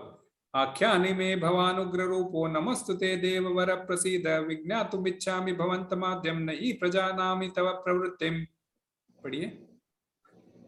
हे देवेश कृपा करके मुझे बताइए कि इतने उग्र रूप में आप कौन है। मैं आपको नमस्कार करता हूँ, कृपा करके मुझ पर प्रसन्न हो। आप आदि भगवान है, मैं आपको जानना चाहता हूँ क्योंकि मैं नहीं जान पा रहा हूँ कि आपका प्रयोजन क्या है। हरे कृष्ण। तो अभी अर्जुन आखिरी में कहता है कि भी आप कृपया करके मुझे इतने उग्र रूप में आप कौन हो, क्योंकि वह तो जानता है मेरे सखा थे, अभी तक तो ऐसा वो भाव था, और अब जब से विस्मय का भाव हो गया तो वह उनको पूछ रहा है कि आप कौन हो। मैं आपको नमस्कार करता हूँ, कृपा करके आप मुझ पर प्रसन्न हो। आप आदि भगवान हैं, आदि भगवान है means like original God, original supreme personality of Godhead हो। अर्जुन यहाँ पे ऑलरेडी पुष्टि कर रहा है उस विश्व रूप को के अंदर सारे दृश्यों को देखकर। हाँ, मैं आपको जानना चाहता हूं क्योंकि मैं जान नहीं पा रहा हूं कि आपका प्रयोजन क्या है। कृष्ण को जानना इतना आसान नहीं है, कितने कितने बड़े बड़े योगियों ने सबने कोशिश करके देख लिया। तो भगवान ने अर्जुन को वचन दिया था कि यदि उसे कुछ देखने की इच्छा है तो वे उसे दिखा सकते हैं। और अर्जुन देख रहा है कि जो सामने अपने भीष्म, द्रोण, कर्ण, धृतराष्ट्र और सारे पुत्र थे, ये सारे जो है सो उनके सैनिक जो है सो उनके मुख में प्रवेश कर रहे हैं। तो यहाँ इसका संकेत है कि कुरुक्षेत्र में एकत्रित समस्त व्यक्तियों की मृत्यु के बाद अर्जुन विजयी होगा। ये आभास देना चाहते हैं। जब ये सारा प्रश्न अर्जुन दिखा रहा है तो इससे यह संकेत निकलता है कि भाई कृष्ण उसको, तू फ्यूचर में क्या देखना चाहता है वह भी देख ले। बल्कि उन्होंने शुरू में कहा था ना कि भाई तू अभी और फ्यूचर में क्या होने वाला है, पास्ट में क्या हुआ था, जो सब कुछ देख सकता है।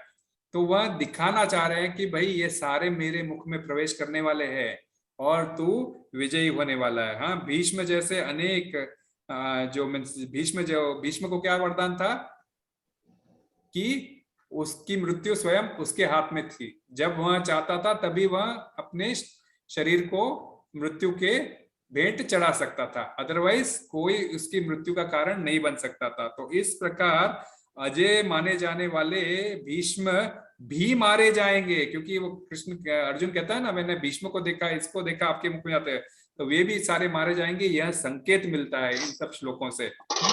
कर्ण की भी वही गति होगी, यह भी उसके इन श्लोकों से हमें यह संकेत मिलता है।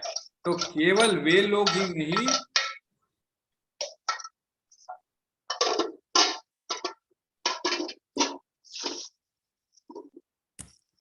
केवल वे लोग ही नहीं बल्कि अर्जुन के पक्ष वाले कुछ योद्धा भी नष्ट हो जाएंगे। यह भी भगवान इनडायरेक्टली ये दर्शा रहे हैं अपना स्वरूप में। तो यद्यपि अर्जुन जानते थे कि कृष्ण भगवान है और उनके सखा है, तथापि वे उनके इस अद्भुत विश्व रूप का दर्शन करके किंग कर्तव्य मूढ़ हो गए। उन्होंने भगवान के इस भीषण प्रलयकारी शक्ति के प्रकाश का अभिप्राय जानना चाहते। तो बोलते कि आपके इस इतनी बड़ी शक्ति का, इस प्रकाश का आपका प्रयोजन क्या है, मुझे वह सुनना है। वैसे कृष्ण आते हैं इस धरा पर, उसका प्रयोजन उन्होंने बता दिया था, है ना, परित्राणाय साधुनाम विनाशाय च दुष्कृताम। परंतु अभी इस विश्व रूप का आपका प्रयोजन क्या है, वह अर्जुन जानना चाहते हैं। तो भगवान अब कहना शुरू कर रहे हैं अगले 2 श्लोकों में, 32 से 34 तक भगवान कहते हैं, भगवान क्या कहना चाहते हैं अपने इस विश्व रूप के द्वारा। हाँ, कालोस्मि लोकक्षय कृत प्रवृद्धो लोकान् समाहर्तुमिह प्रवृत्तर्ते पित्वाम न भविष्यन्ति सर्वे येव स्थिता प्रत्यनिकेषु योद्धा। पढ़ेगा अनुवाद कोई? भगवान ने कहा, समस्त जगतों को विनष्ट करने वाला काल मैं हूँ और मैं यहाँ समस्त लोगों का विनाश करने के लिए आया हूँ। तुम्हारे पांडवों के सिवा दोनों पक्ष के सारे योद्धा मारे जाएंगे। हाँ, हरे कृष्णा। तो क्या कह रहे हैं, मैं यहाँ काल हूँ, किसी को चाहो ना चाहो काल के रूप में भगवान दर्शन सबको देंगे। चाहे वो ईश्वर को मानता हो नहीं मानता हो, ईश्वरवादी अनीश्वरवादी कोई भी हो, कृष्ण हर एक को दर्शन देते हैं। एटलीस्ट इस रूप में तो सही, काल के रूप में तो हर किसी को दर्शन कृष्ण के होंगे, कोई चाहो न चाहो। तस्मात् त्वमुत्तिष्ठ यशो लभस्व जित्वा शत्रुं भुङ्क्ष्व राजसमुद्रं मयैवैते निहता पूर्वमेव निमित्तमात्रं भव सव्यसाचिन्। पढ़ेंगे कोई? अतः उठो, लड़ने के लिए तैयार हो और यश अर्जित करो, अपने शत्रुओं को जीतकर संपन्न राज्य का भोग करो। यह सब मेरे द्वारा पहले ही मारे जा चुके हैं और ये सव्यसाची तुम तो युद्ध में केवल निमित्त मात्र हो सकते हो। निमित्त मात्र, तो ये बहुत बड़ा ये कारण है। तो अर्जुन को क्या कह रहे हैं, भाई मैं काल हूँ, मेरे इस काल का तुम दर्शन करो, मैं हर एक को काल के रूप में मिलूंगा ही अंत में, और तुम उठो और तैयार हो जाओ। किसके लिए? क्रेडिट लेने के लिए। तो भगवान क्रेडिट अर्जुन को देना चाहते हैं कि उठो, लड़ने के लिए तैयार हो जाओ और निमित्त मात्रम भव सव्यसाचिन्, तुम निमित्त बन जाओ इस युद्ध के, क्योंकि मैंने पहले ही इन सभी को मार दिया है। तुमने अभी देखा था, ये सारे मेरे मुख में गए, मैंने इन सभी को पहले ही मार दिया है। तुम यदि नहीं लड़ोगे शत्रु बनकर तो मैं किसी और रूप में उनको मारूंगा, क्योंकि काल हूं मैं और मेरे काल में वे प्रवेश करते हुए तुमने उन्हें देखा है, तो मैं तो किसी भी रूप में उनका भक्षण करूंगा। तुम उठो, लड़ो, मैं तुम्हारे साथ हूं, तुम युद्ध जीतो और यश अर्जित करो। तो ये रीजन है उस विश्व रूप को दिखाने का। और अपने शत्रुओं को जीतकर क्या करोगे? वो पहले बोलता है कि मैं इनको मार भी दूंगा, तो अर्जुन प्रश्न करता है ना कि भाई मैं अपना सुख किसके साथ भोगूंगा? हाँ, सुख भोगने वाले कोई मित्र नहीं रहेंगे तो फायदा क्या है ऐसे सुख का? तो कृष्ण यहाँ कह रहे हैं कि भी तुम यश अर्जित करो और अपना शत्रुओं को जीतकर अपना संपन्न राज का भोग करो। राज को भोग करना भी तुम्हारा क्षत्रिय का कर्तव्य है, और ये सारे मेरे द्वारा पहले मारे जा चुके हैं, इसलिए तुम सिर्फ निमित्त बन जाओ। तो हमें इससे बहुत बड़ी सीख लेनी चाहिए। हमें भी क्या है, भगवान ने ऑलरेडी ये भगवत गीता हमारे लिए कह दी है, अर्जुन को निमित्त बनाकर। तो हम अपने सारे कार्य कृष्ण को समर्पित करें। हम इस जगत में आए हैं अपनी भोग वांछाएं इच्छाएं पूरी करने के लिए, तभी हम इस जगत में धकेले गए हैं। इस जगत में रहते हुए वापस हम भगवान को पा सकते हैं यदि हम कृष्णा कॉन्शियसनेस में जीना चाहे। तो हम सारे जगत में हमें जो कर्तव्य करना है, मैं अभी जिस भी वर्ण में हूँ, जिस भी अवस्था में हूँ, मुझे उस वर्ण और उस अवस्था का मुझे कार्य करना ही है, परंतु कृष्ण को बीच में रखते हुए निमित्त मात्र इस जगत के सारे कार्य करना है। मुझे ऑफिस जाके पैसे कमाना है तो कमाना है, तो निमित्त तो बनना ही है मुझे, क्योंकि मैंने अभी गृहस्थ जीवन में हूँ। गृहस्थी का पहला कर्तव्य होता है गृहस्थी को चलाना, तो मुझे कमाई के लिए जाना ही है, और कमाई जाऊंगा तो बिना पैसे के मैं बिना पैसे के तो रह नहीं सकता, क्योंकि वैसे बोलते हैं ना कि कोई भी आशा नहीं रखनी चाहिए। यदि मैं कमाई पे जाऊंगा और पैसे की साल का महीने का आखिरी दिन आने वाले हैं, तो महीने के आखिरी दिन में यदि कोई सैलरी एक्सपेक्ट मत करो, यदि कहेंगे एज पर भगवद गीता आपको तो एक्सपेक्टेशन नहीं रखना चाहिए, तो चल जाएगा क्या आपका काम? नहीं चल सकता ना। तो आपको अपने कर्म करना ही है, आपके कर्म का फल के अनुसार आपको सैलरी मिलेगी।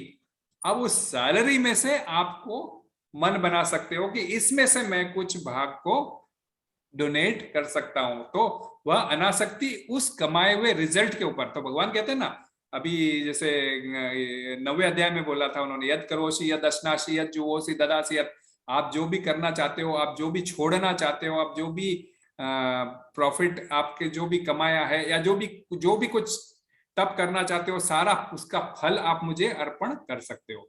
तो आप ये फल के रूप में जो आपको सैलरी मिली है, उस सैलरी का कुछ भाग आप कृष्ण को जब अर्पण करते हो, तो आपकी सैलरी भी शुद्ध हो जाती है और आपका कृष्णा कॉन्शियसनेस लाइफ भी आगे बढ़ता है, और आप हरदम जो है सो कृष्ण कॉन्शियसनेस में ही रहोगे।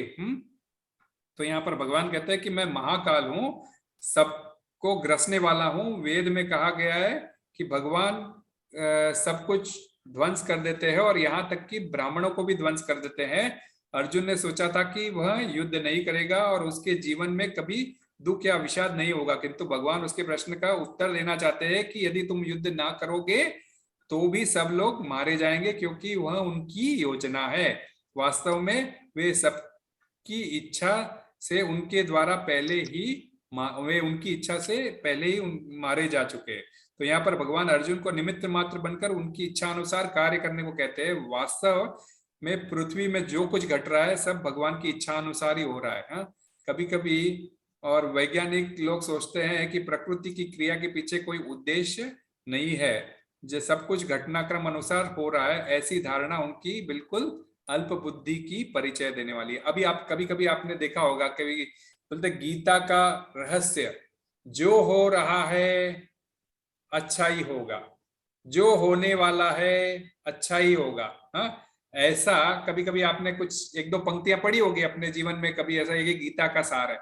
कहाँ पर भगवान ने अभी तक गीता में ऐसा कहा है बताओ कि भाई किसी का हाथ कट रहा है तो अच्छा ही हुआ होगा, किसी का पैर कट रहा है तो अच्छा ही हुआ होगा? कहाँ ऐसे कहाँ कहा है भगवान ने?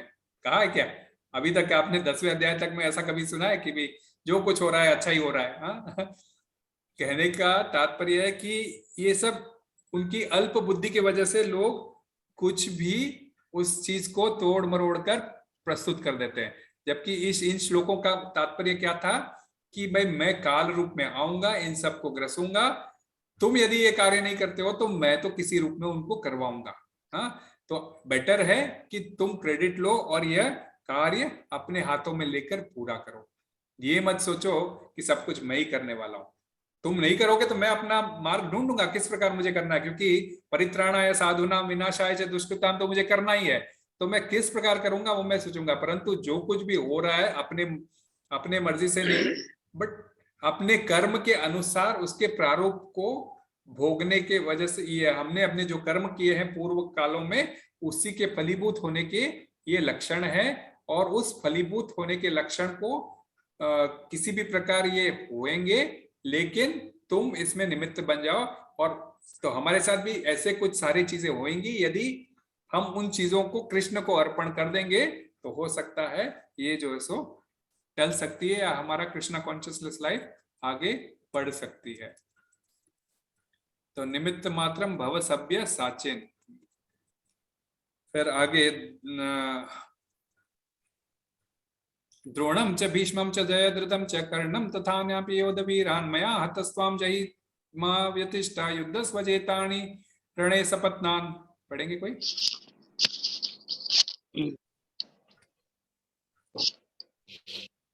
हरे कृष्ण प्रभु जी। मैं जयद्रथ। द्रोण, भीष्म, जयद्रथ, कर्ण तथा अन्य महान योद्धा पहले ही मेरे द्वारा मारे जा चुके हैं, अतः तुम उनका वध करो और तनिक भी विचलित न हो। तुम केवल युद्ध करो, युद्ध में तुम अपने शत्रुओं को परास्त करोगे। हरे कृष्ण। भविष्यवाणी कर रहे हैं भगवान कि भाई ये पहले ही मारे जा चुके हैं, अब तुम केवल उठो और युद्ध करो, और कुछ तुम्हें करना नहीं है। फिर वापस यहाँ पे भगवान ने कह दिया। अब वापस कैमरा शिफ्ट हो जाता है संजय की तरफ, क्योंकि अर्जुन ने प्रार्थना की, भगवान ने उसका उत्तर दिया।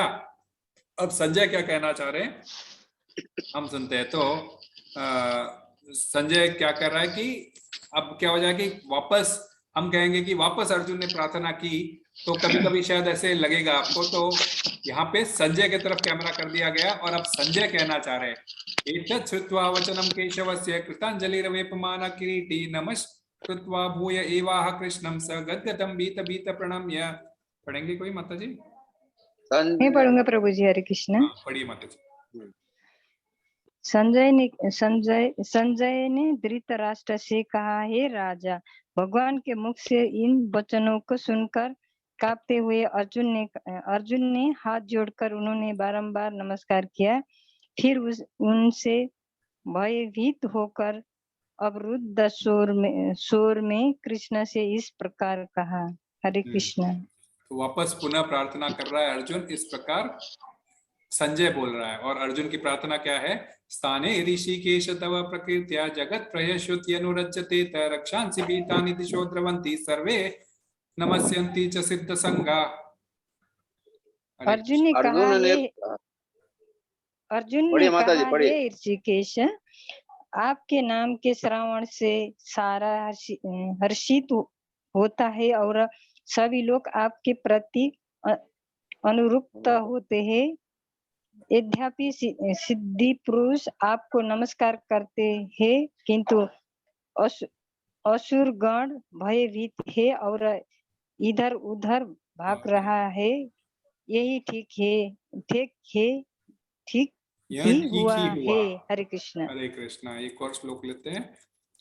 कस्माच्च ते नरमेन महात्मन् गरीयसे ब्राह्मणो यादिकत्रे अनंत देवेश जगन्निवास त्वमक्षरं सदसत् तत्परं यत्। यस माता जी पढ़िए। हे महात्मा, आप ब्रह्मा से भी बढ़कर है, आप आदि कष्ट है, तो फिर वे आपको आदि कष्ट सृष्टा है, तो फिर वे आपको सादर नमस्कार क्यों करे? क्यों न करे? हे अनंत, हे देवेश, हे जगन निवास, आप परम स्तोत्र अक्षर कारणों के कारण तथा इस भौतिक जगत से परे है ना। कितनी बड़ी बात है कि आप ब्रह्मा से भी बढ़कर है, आप शिव से भी बढ़कर है, आपको सादर नमस्कार क्यों न करे वे लोग। सभी लोग हाथ जोड़ के नमस्कार करते हैं ना, तो सब ये कहना चाह रहे हैं कि सबको नमस्कार क्यों न करे।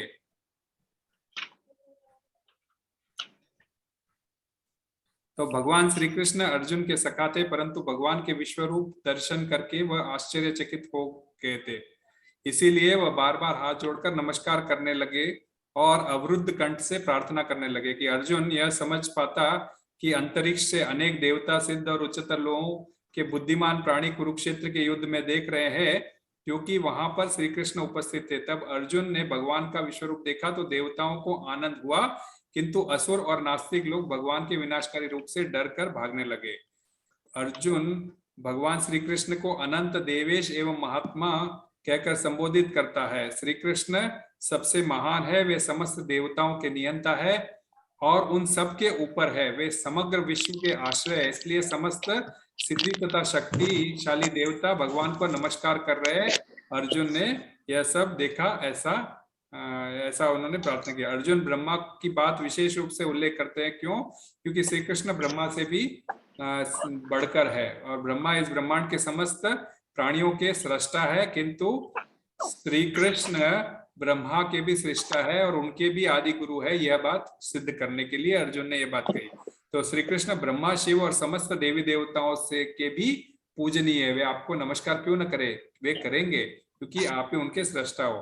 तो यहाँ भगवान को अक्षर, एक और वर्ड क्या गया, अक्षर, कारणों के कारण। अक्षर शब्द का बहुत इंपॉर्टेंट है, क्यों कि ये जगत सारा विनाशशील है, परंतु कृष्ण विनाशशील नहीं, वे अक्षय है, अक्षर है। अभी अक्षय तृतीया आने वाली है, वो तिथि जिसके क्षय नहीं होता है, कहते हैं ना, तो कृष्ण अक्षय है, किंतु भगवान इस जगत से परे है, वे समस्त कारणों के कारण है। ब्रह्मा जी खुद अपनी प्रार्थना में लिखते हैं, सर्व कारण कारणम। अतः वे इस भौतिक प्रकृति के तथा इस दृश्य जगत के समस्त बद्ध जीवों से श्रेष्ठ, इसलिए वे शाश्वत है, महान है और परमेश्वर है। इस प्रकार से यह वह अर्जुन प्रार्थना करके इस बात की और पुष्टि करता है। तो और आगे क्या बोलता है वो देखो, त्वदिदेव पुरुष पुराण स्तमस्य विश्वस्य परम निदानम वेत्तासि वेद्यम च परम च धामम त्वया ततं विश्वम अनंत रूपम। पढ़ेंगे, जल्दी जल्दी पढ़ सकते हैं माता जी। और हरे कृष्ण, मैं पढ़ूं? यस माता जी। आप आदिदेव सनातन गुरु तथा इस दृश्य जगत के परम आश्रय है। आप सब कुछ जानने वाले हैं और आप ही वह सब कुछ है जो जानने योग्य है।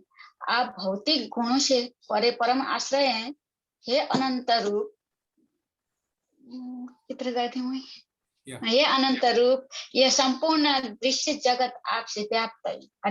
व्याप्त है, ये संपूर्ण जगत आपसे व्याप्त है। वायुर्यमो वरुण वायुर्यमोरग्निर्वरुण शशांक प्रजापतिं स्वं प्रपितामहश्च नमो नमस्ते तु सहस्रकृत्वा पुनश्च भूयोऽपि नमस्ते। पढ़िए। आप वायु है तथा परम नियंता भी है। आप अग्नि है, जल है तथा चंद्रमा है। आप आदि जीव ब्रह्मा है और आप पितामह है।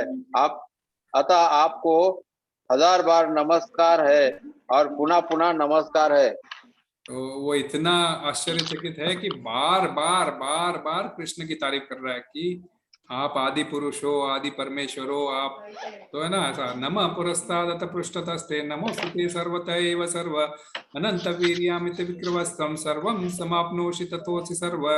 एक और कह रहा है, और देखिए क्या कह रहा है, पढ़िए। आपको आगे पीछे तथा चारों ओर से नमस्कार है। हे असीम शक्ति, आप अनंत पराक्रम के स्वामी है। आप सर्वव्यापी है, अतः आप सब कुछ है।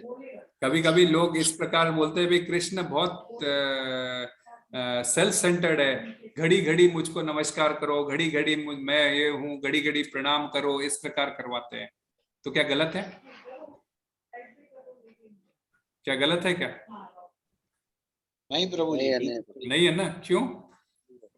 क्योंकि अभी बलवंत रूप बता रहे थे, राधानाथ स्वामी के पास एक सीईओ गया था और बोलता है कि ये कृष्ण तो ऐसा ही है कि घड़ी घड़ी सबसे प्रणाम करवाने लगवाते हैं, ये करते हैं, और घड़ी बोलते उनको बहुत घमंड है अपने आप के ऊपर।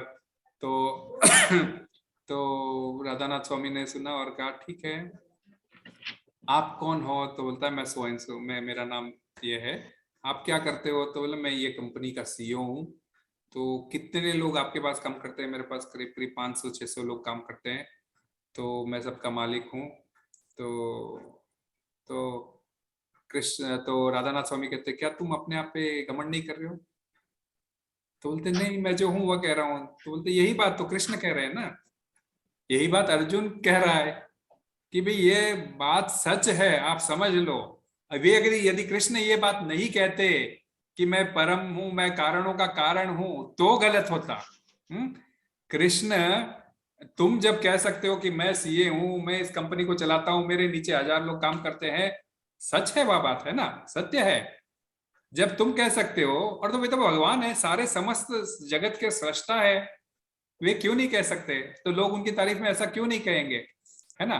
वे यदि नहीं कहते तो यह गलत होता। तो कृष्ण परम पुरुष भगवान है और वे समग्र विश्व के आश्रय है। ब्रह्म तेज समेत सारी वस्तुएं भगवान कृष्ण पर आश्रित है। तो यहाँ तक कि ब्रह्म ज्योति है वह भी कृष्ण के अंग की कांति है। वे समस्त ज्ञान के अंत है। समस्त ज्ञान के तुम श्रोता हो, अभी जो पढ़े थे ना हमने, वे समस्त ज्ञान के अंत है। वे ज्ञाता है और ज्ञेय भी है। वे सब कुछ जानने वाले हैं और सब कुछ समझाने वाले भी है। वे जानने योग्य भी है क्योंकि वे सर्वत्यागी है। वे वैकुंठ लोक में कारण स्वरूप होने वाले वैकुंठ लोक में कारण स्वरूप होने से दिव्य है। वे समस्त शक्ति के उद्गम है। उनका बलवीर्य अंतहीन है। कुरुक्षेत्र के योद्धाओं में उनकी शक्ति कई गुना ज्यादा है। अर्जुन कृष्ण के प्रेम से अभिभूत होकर बार बार उनको नमस्कार कर रहा है। और अभी आगे और क्षमा मांगता है वो, और 2-3 श्लोकों में क्षमा मांगता है। सखेति मत्वा प्रतवम यदुक्तं हे कृष्ण हे यादव हे सखेति अजानता महिमानं तवेदं मया प्रमादात् प्रणयेन वापि यच्छावहासार्थः सत्कृतोषि विहारशय्यासन भोजनेषु एको तवाप्यच्युतं तत्समक्षं त्वमाक्षयेतुम् अहम् अप्रमेयम्। पढ़ेंगे। आपको अपना मित्र मानते हुए मैंने हठ पूर्वक आपको हे कृष्ण, हे यादव, हे सखा जैसे संबोधनों से पुकारा है, क्योंकि मैं आपकी महिमा को नहीं जानता था। मैंने मूर्खतावश या प्रेमवश जो कुछ भी किया, कृपया उसके लिए मुझे क्षमा कर दें। यही नहीं, मैंने कई बार आराम करते समय एक साथ लेटे हुए या साथ साथ खाते या बैठे हुए, कभी अकेले तो कभी अनेक मित्रों के समक्ष आपका अनादर किया है। हे अच्युत, मेरे इन समस्त अपराधों को क्षमा कर, है ना? तो उसका एकदम भाव कैसे बदल रहा है। अभी तक जो सखा भाव था एकदम वो अब उनसे क्षमा याचना की भगवान है। ये रूप देखने के बाद में आप बोले कि मैं तो तुम्हारे साथ इतनी बड़ी गलती करता था, आपको ऐसे ही। तो एक और पढ़ लीजिए, उसके बाद में थोड़ा जिक्र करते हैं। पिता सी लोकस्य चराचरस्य त्वस्य पूजस्य गुरुर्गरीयान् तत्समो सभ्यधिक कुतोन्यो लोकत्रये प्रवृत्त प्रभाव। आप इस चर तथा अचर संपूर्ण दृश्य जगत के जनक हैं। आप परम पूज्य महान आध्यात्मिक गुरु हैं। ना तो कोई आपके तुल्य है, ना ही कोई आपके समान हो सकता है। हे अतुल शक्ति वाले प्रभु, भला तीनों लोकों में आपसे बढ़कर कोई कैसे हो सकता है। तो बार बार नमस्कार करके वह अपना एक्सपीरियंस भी शेयर कर रहे हैं अर्जुन, कि भी मैंने आपको क्या क्या कह के नहीं बुलाया, है ना। हमारे साथ भी कभी कभी ऐसा होता है, हम किसी को कुछ भला बुरा कह देते हैं, मतलब किसी को अपने समान मानकर उसको कुछ भी ऐसा दोस्ती में कुछ भी कह देते हैं, फिर पता चलता है वह तो मालिक है। तो कैसे एकदम अचानक से वह दोस्ती का भाव एकदम मालिक के तौर पे कैसे बदल जाएगा। जैसे आप 2 मित्र हो और दूसरा मित्र मालिक है। पहले तो आप उसके साथ खाली हंसी मजाक करते थे, और जैसे ही वो आपका मालिक बन जाता है तो आपका भाव एकदम चेंज हो जाता है ना, मित्रता का नहीं रह जाता। तो उसी प्रकार अर्जुन भगवान के परम वैभव तथा उनके महिमा में विश्वरूप दर्शन करने के बाद यह सोचता है कि उसने कृष्ण को अपना मित्र समझकर न जाने उनका कितना अनादर किया है। किंतु कृष्ण इतने कृपालु है कि वे इतने ऐश्वर्य मंडित होने पर भी वे अर्जुन के साथ मित्र जैसा ही बर्ताव करते हैं। जीव और कृष्ण का शाश्वत संबंध यही है। हाँ, यद्यपि अर्जुन विराट रूप के ऐश्वर्य देख चुका है, किंतु वह कृष्ण के साथ अपनी मैत्री नहीं भूल सकता था। हाँ, इसीलिए बोलता है कि मैं आपको इतना कुछ कह चुका हूँ कृष्ण, मुझे क्षमा कर दीजिए। हाँ, इस प्रकार पिता अपने पुत्र के पास पूज्य होता है, उसी प्रकार भगवान कृष्ण हम सबके लिए पूज्य है। ये बात समझनी चाहिए। श्री कृष्ण सबके गुरु है, आदि गुरु है। वे सर्वप्रथम ब्रह्मा को उन्होंने अपने वेदों का ज्ञान दिया था। यहाँ पर वे अर्जुन को पुनः जो है सो भगवत गीता का शाश्वत ज्ञान दे रहे हैं, एक कैसा एकदम प्रामाणिक गुरु की तरह। कृष्ण से प्रारंभ होकर गुरु परंपरा आगे, फिर अर्जुन के फिर आगे। और वैसे पहले भी गुरु परंपरा कृष्ण से शुरू हुई थी और अभी भी वापस, क्योंकि वह चली गई थी, 4थे अध्याय में हम पढ़ते हैं कि वह लुप्त हो गई थी, इसीलिए वापस कृष्ण अर्जुन के थ्रू ये परंपरा का ज्ञान वापस उनको दे रहे हैं।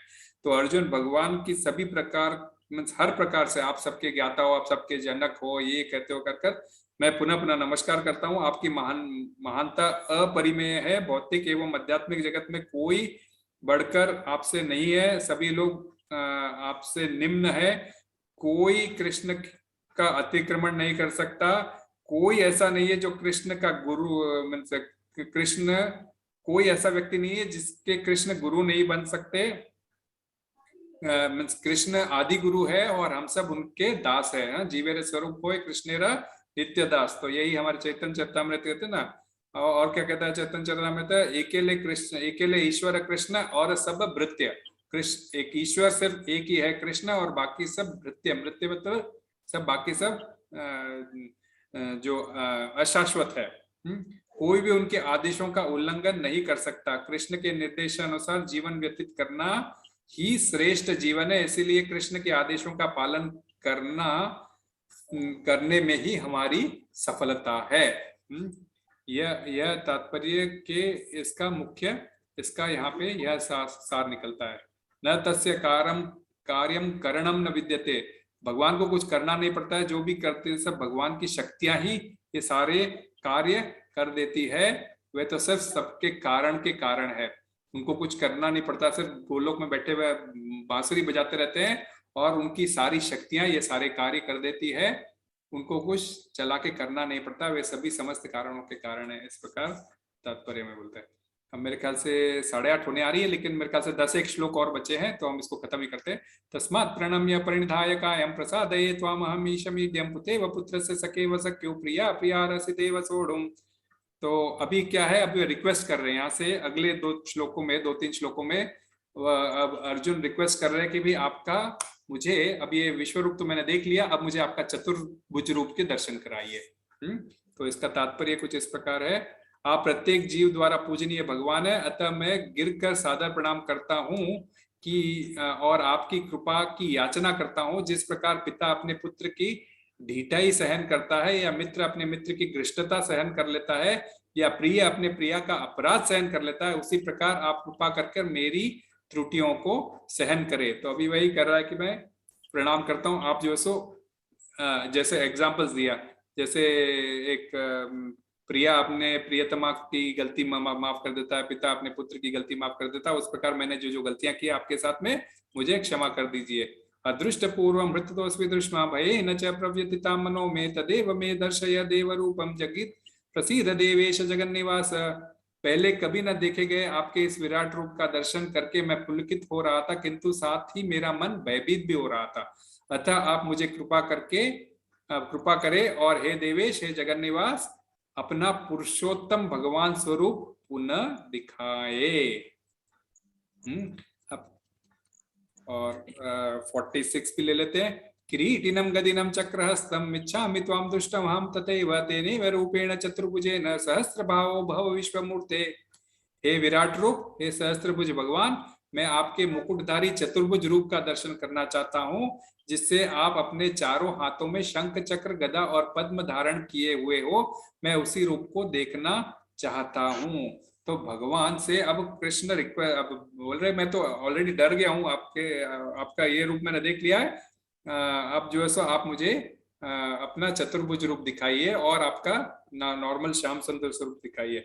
तो अर्जुन श्री कृष्ण के प्रिय मित्र थे और अपने मित्र के ऐश्वर्य को देखकर अत्यंत पुलकित होने लगे, किंतु साथ ही साथ उनका विराट रूप को देखकर वह चक्कर से भयभीत होने लगे कि उनके मैत्री भाव के कारण न जाने कृष्ण की प्रीति कितने उन्होंने अपराध किए, पहले वाले श्लोक का। इसीलिए उनसे क्षमा मांगते हैं और उन्हें अपना चतुर्भुज नारायण रूप धारण करने के लिए प्रार्थना करते हैं। तो आप सभी जानते हैं नारायण रूप कहाँ का है, वैकुंठ लोक का है। तो वैकुंठ लोक में असंख्य लोक है, अलग प्रकार के वैकुंठ है, और कृष्ण इन सभी में अपने भिन्न जांबों और अंश के रूप में विद्यमान रहते हैं।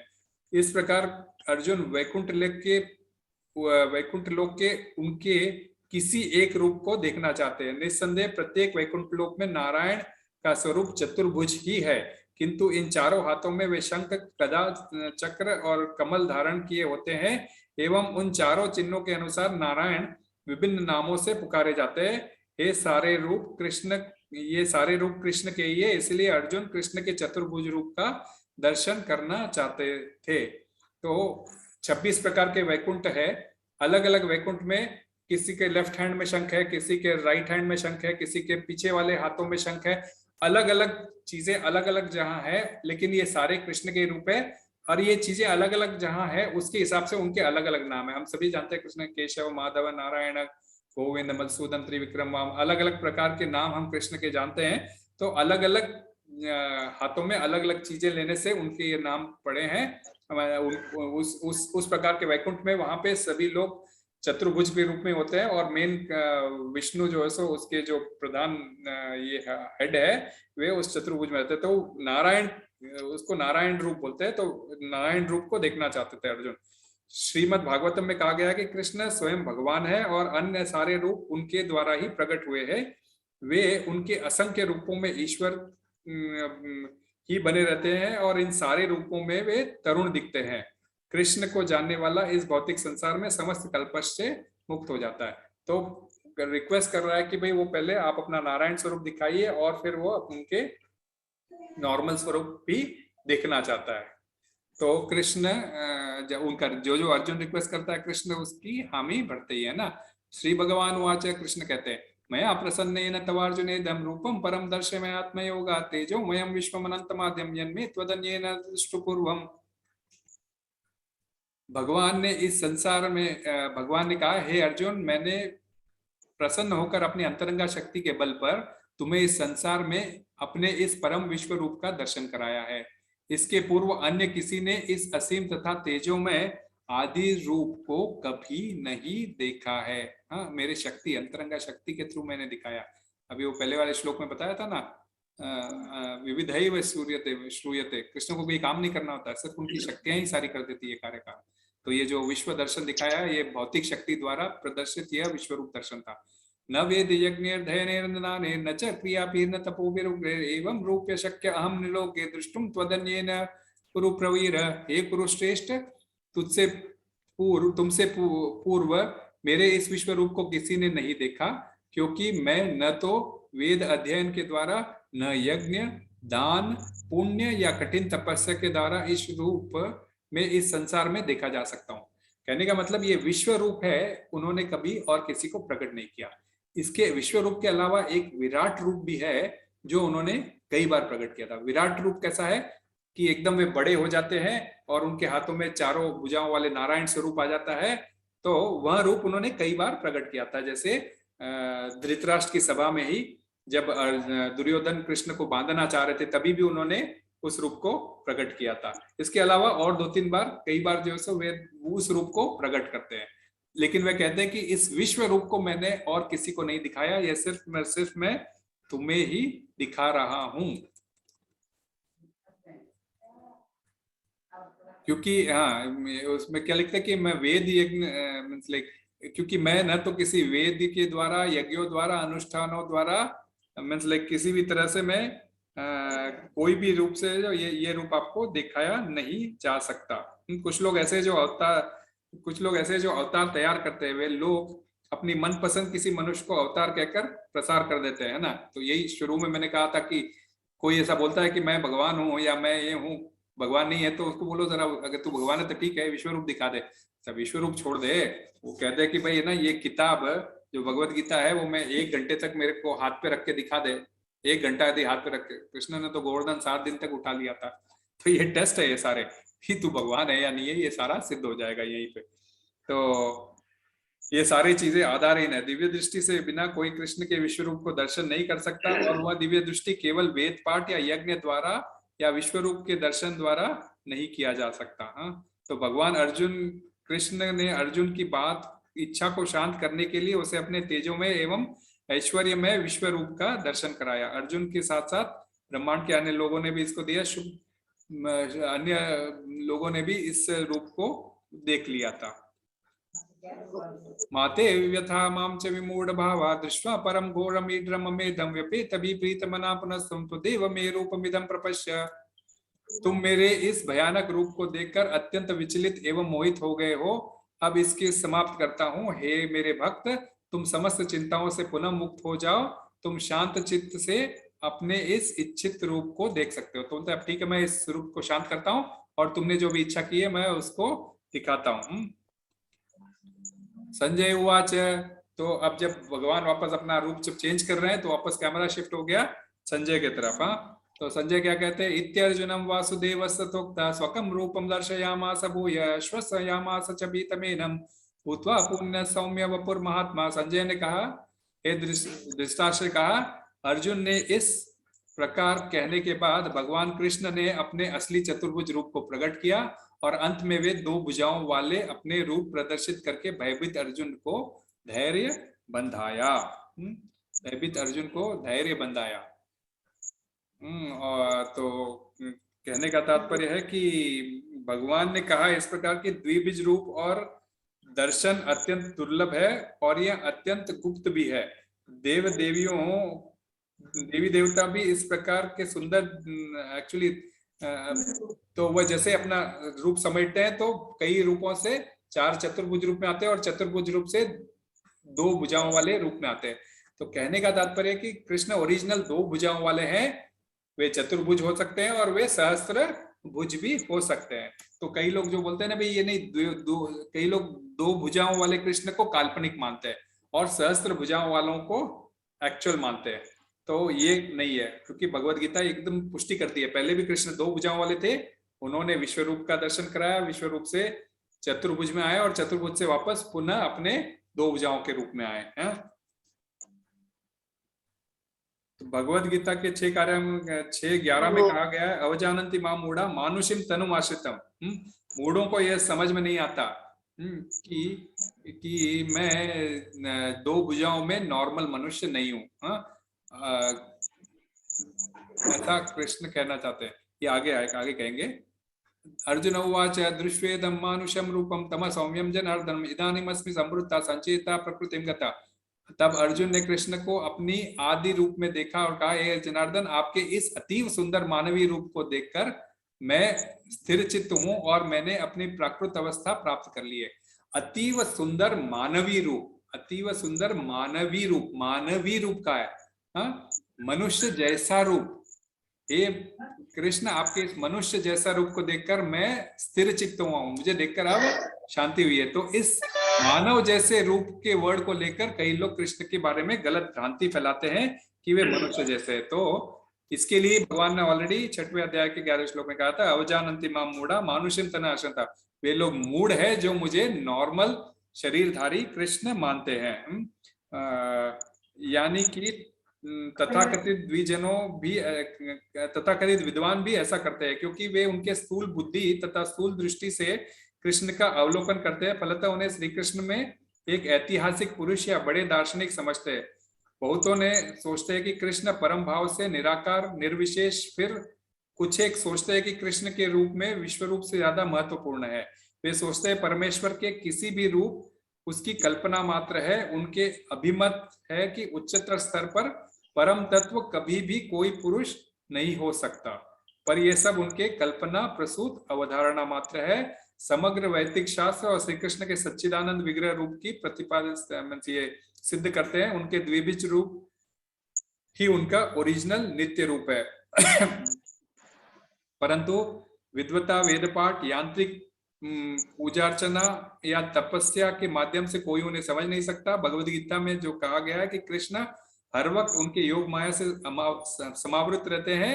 जो अनंत चित्त भक्त भगवान के श्री चरण में अपने आप को समर्पित करता है, उनके समक्ष भगवान आत्म प्रकाश करते हैं। वे भक्त श्री कृष्ण का अपने आप को उपलब्धि करवाते हैं और भक्त उन्हीं में उन्मिलित दिव्य दृष्टि से कृष्ण का दर्शन करते हैं।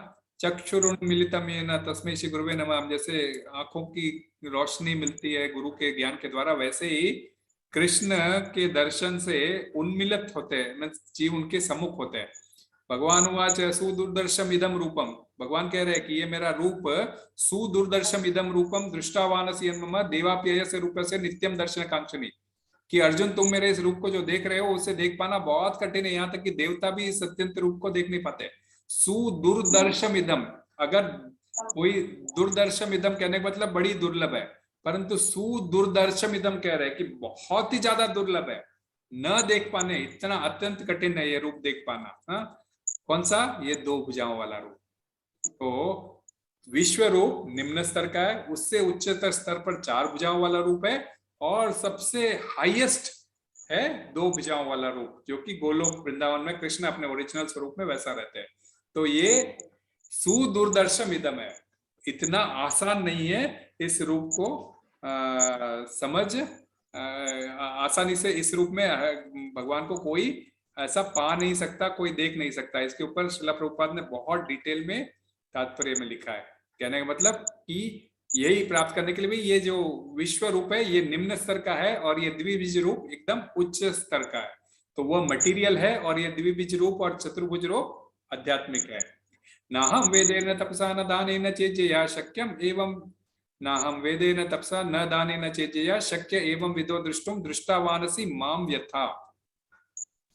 तुम अपने दिव्य नेत्रों से जिस रूप का दर्शन कर रहे हो उसे न तो वेदाध्ययन से, न कठिन तपस्या से, न दान से, न पूजा से जाना जा सकता है। कोई भी इन साधनों से मुझे समझ नहीं सकता। कृष्ण एकदम क्लियर कर रहे हैं कैसा जाना जा सकता है।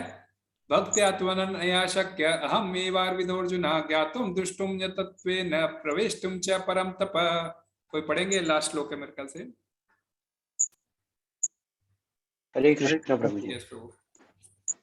हे अर्जुन, हे अर्जुन, केवल अनन्य भक्ति द्वारा मुझे उस रूप में समझा जा सकता है जिस रूप में मैं तुम्हारे समक्ष खड़ा हूँ, और इसी प्रकार मेरा साक्षात दर्शन भी किया जा सकता है। केवल इसी विधि से तुम मेरे ज्ञान के रहस्य को पा सकते हो। हाँ, इस रूप को दर्शन करना है तो हमें सिर्फ क्या बनना पड़ेगा? भक्त बनना पड़ेगा, अनन्य भक्ति करना पड़ेगा। अनन्य भक्ति मतलब बिना कोई एक्सपेक्टेशन के भक्ति करना पड़ेगा। तो बिना एक्सपेक्टेशन के हमने अभी आपको बताया था, भाई सैलरी तो हमें एक्सपेक्ट करनी है, परंतु सैलरी का जो हमें कर्म करके जो सैलरी के रूप में प्रतिफल मिला है, उस फल को यदि हम कृष्ण को अर्पित करें, उसमें से कुछ भाग भी यदि अर्पित करें, तो भी ये अनन्य भक्ति की कैटेगरी में आ जाता है। इसलिए अभी आप लोग जो कभी कभी मंदिर में दान देते हो, हर महीने कंट्रीब्यूशन देते हो ये भगवान की सेवा के लिए, यह कंट्रीब्यूशन भी भक्ति के अंतर्गत ही आता है, क्योंकि हम उस फल को उस जो फल हमने प्राप्त किया है अपना कर्म करके, उस फल के फलीभूत कुछ भगवान को देकर अपने उस कर्म को एक जो छोड़ने की प्रवृत्ति होती है ना, कि अपनी सैलरी अपने हाथों से छूटती है। जब आप तुम दान करोगे तभी तो आपको उस कर्म के अंदर आसक्ति मिटेगी। तो इसीलिए तो भगवान इस श्रील प्रभुपाद इस तात्पर्य में बड़ा ही सुंदर लाइक इसके ऊपर बड़ा सुंदर विवेचना करते हैं। एक मिनट मुझे इसको स्टॉप शेयर करता हूँ, मेरे ख्याल से ये लास्ट है। तो श्रील प्रभुपाद में बहुत ही मतलब बहुत डिटेल में इसकी विवेचना करते हैं। कुछ एक पॉइंट्स मैंने लिख रखे, मैं आपको कुछ एक पॉइंट्स में पढ़ के सुनाता हूँ। तो श्रील प्रभुपाद इसमें क्या कहना चाह रहे हैं। हरे कृष्ण। आप सभी लोग मेरे ख्याल से 1 मिनट ठहरिए, आप सभी लोग मेरे ख्याल से मैं आप लोगों का अटेंडेंस भी लेना चाहूंगा, तो आज कोई है नहीं अटेंडेंस लेने वाला। तो प्रभु जी इसके बाद एक श्लोक और है। एक और श्लोक हाँ है प्रभु, 1 मिनट मैंने एक्चुअली लग रहा था वो लास्ट है, बट वो मत कर्म मत, 1 मिनट मैं ले लेता हूँ, वापस शेयर कर देता हूँ।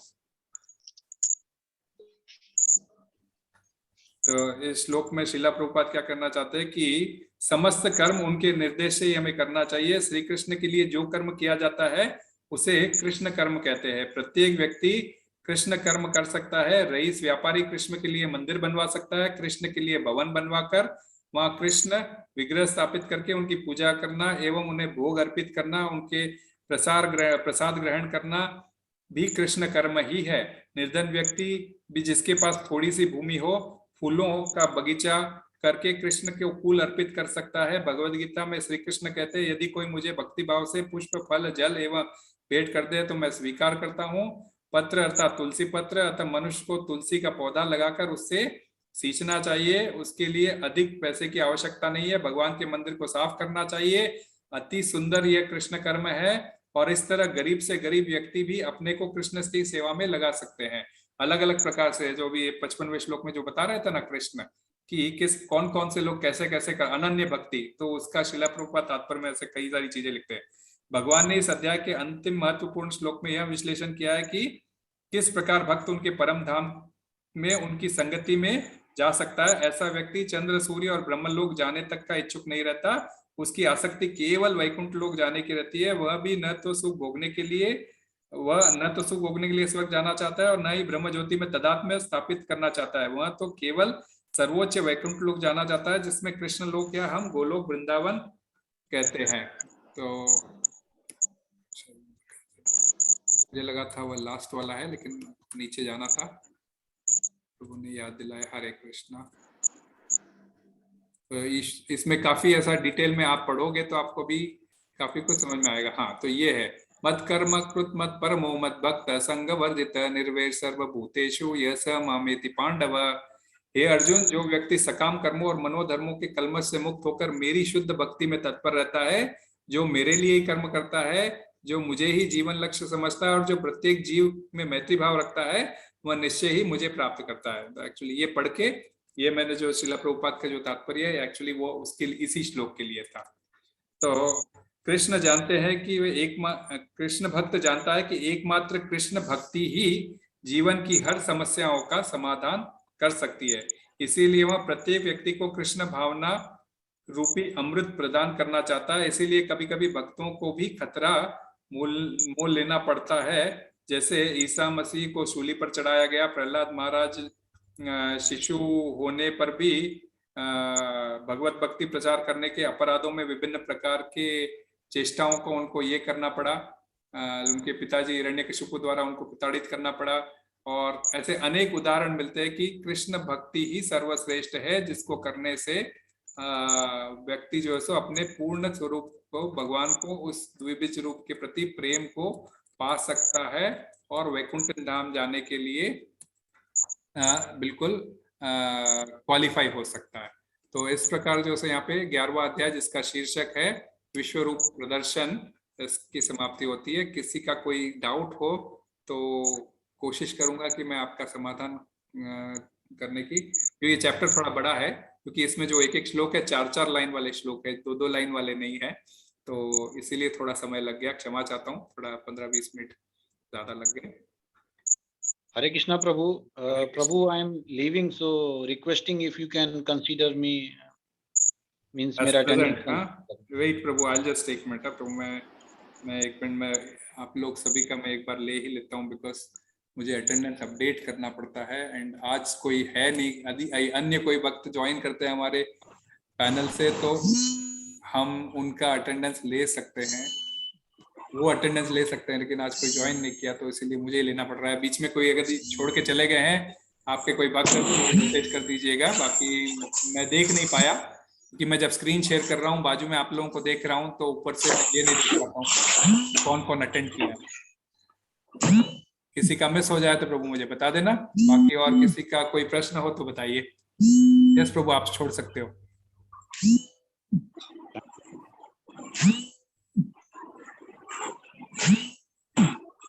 हरे कृष्णा। तो कोई प्रश्न नहीं है तो किसी को कोई समझ में नहीं आया होगा या तो हरे कृष्णा प्रभु जी, समझ में आया, बहुत अच्छा था, सुंदर था। हरे कृष्णा प्रभु। हरे कृष्णा प्रभु जी, दंडवत प्रणाम आपको। दंडवत प्रणाम प्रभु, दंडवत। हरे कृष्णा प्रभु जी, बहुत अच्छे से समझ मुझे में आया मैसेज नहीं आ रहा है प्रभु जी। हरी हरी प्रभु। ठीक है प्रभु, फिर अब शुक्रवार को मुझे मैसेज नहीं आ रहा है। हरे कृष्णा प्रभु जी। हरे कृष्ण माता जी। तो अगले 2 क्लासेस शुक्रवार को होंगे, चैप्टर 12 और 13, तो मैं पोस्ट कर दूंगा। तो वही, और 2 हफ्ते में समाप्त भी हो जाएगा। ये अगले हफ्ते रहेगा, उसके बाद अगले बुधवार को और फिर अगले शुक्रवार को, तो ये खत्म हो जाएगा, फिर 2 हफ्तों में समाप्त हो जाएगा। हरे कृष्णा। हरे कृष्णा प्रभु जी, दंडवत प्रणाम। दंडवत प्रणाम प्रभु जी, दंडवत प्रणाम। मुझे मैसेज नहीं आ रहा है प्रभु जी। क्या नहीं आ रहा है प्रभु? मैसेज नहीं आ रहा है। मैसेज तो आ रहा है प्रभु, मैं तो भेज रहा हूँ। कौन से ग्रुप में आप? 3 हफ्ता हुआ प्रभु जी, मुझे मैसेज नहीं आ रहा है। दीनानाथ प्रभु जी के ग्रुप में। दीनानाथ प्रभु जी के ग्रुप में प्रभु संजय नवाकर प्रभु, आप तो ऑलरेडी इनिशिएटेड हो ना प्रभु? हाँ है प्रभु। हाँ, फिर क्या है प्रभु, तो जो इनिशिएटेड होने के जा रहे हैं उनके लिए प्रभु इम्पोर्टेंट है। आप तो इनिशिएटेड हो, आप संजय नावेकर नहीं लिखना चाहिए, आप कृष्ण सनातन कृष्ण चैतन्य दास, राइट? चैतन्य दास। हाँ प्रभु, आप आपका नाम पूरा लिखना चाहिए आप। हरि बोल। तो इसलिए ये आप इसलिए इस ग्रुप में नहीं हो प्रभु, दीनानाथ प्रभु उस ग्रुप में डाल देते हैं, आपको पता चल जाता है। हरे कृष्ण। श्रील प्रभुपाद की जय, गुरुदेव महाराज की जय। वांछा कल्पतरुभ्यश्च कृपा सिंधुभ्येव च पतितानां पावनेभ्यो वैष्णवेभ्यो नमो नमः। अनंत कोटि वैष्णव वृंद की जय। नामाचार्य श्री हरदास ठाकुर की जय। श्रील प्रभुपाद की जय, गुरुदेव महाराज की जय।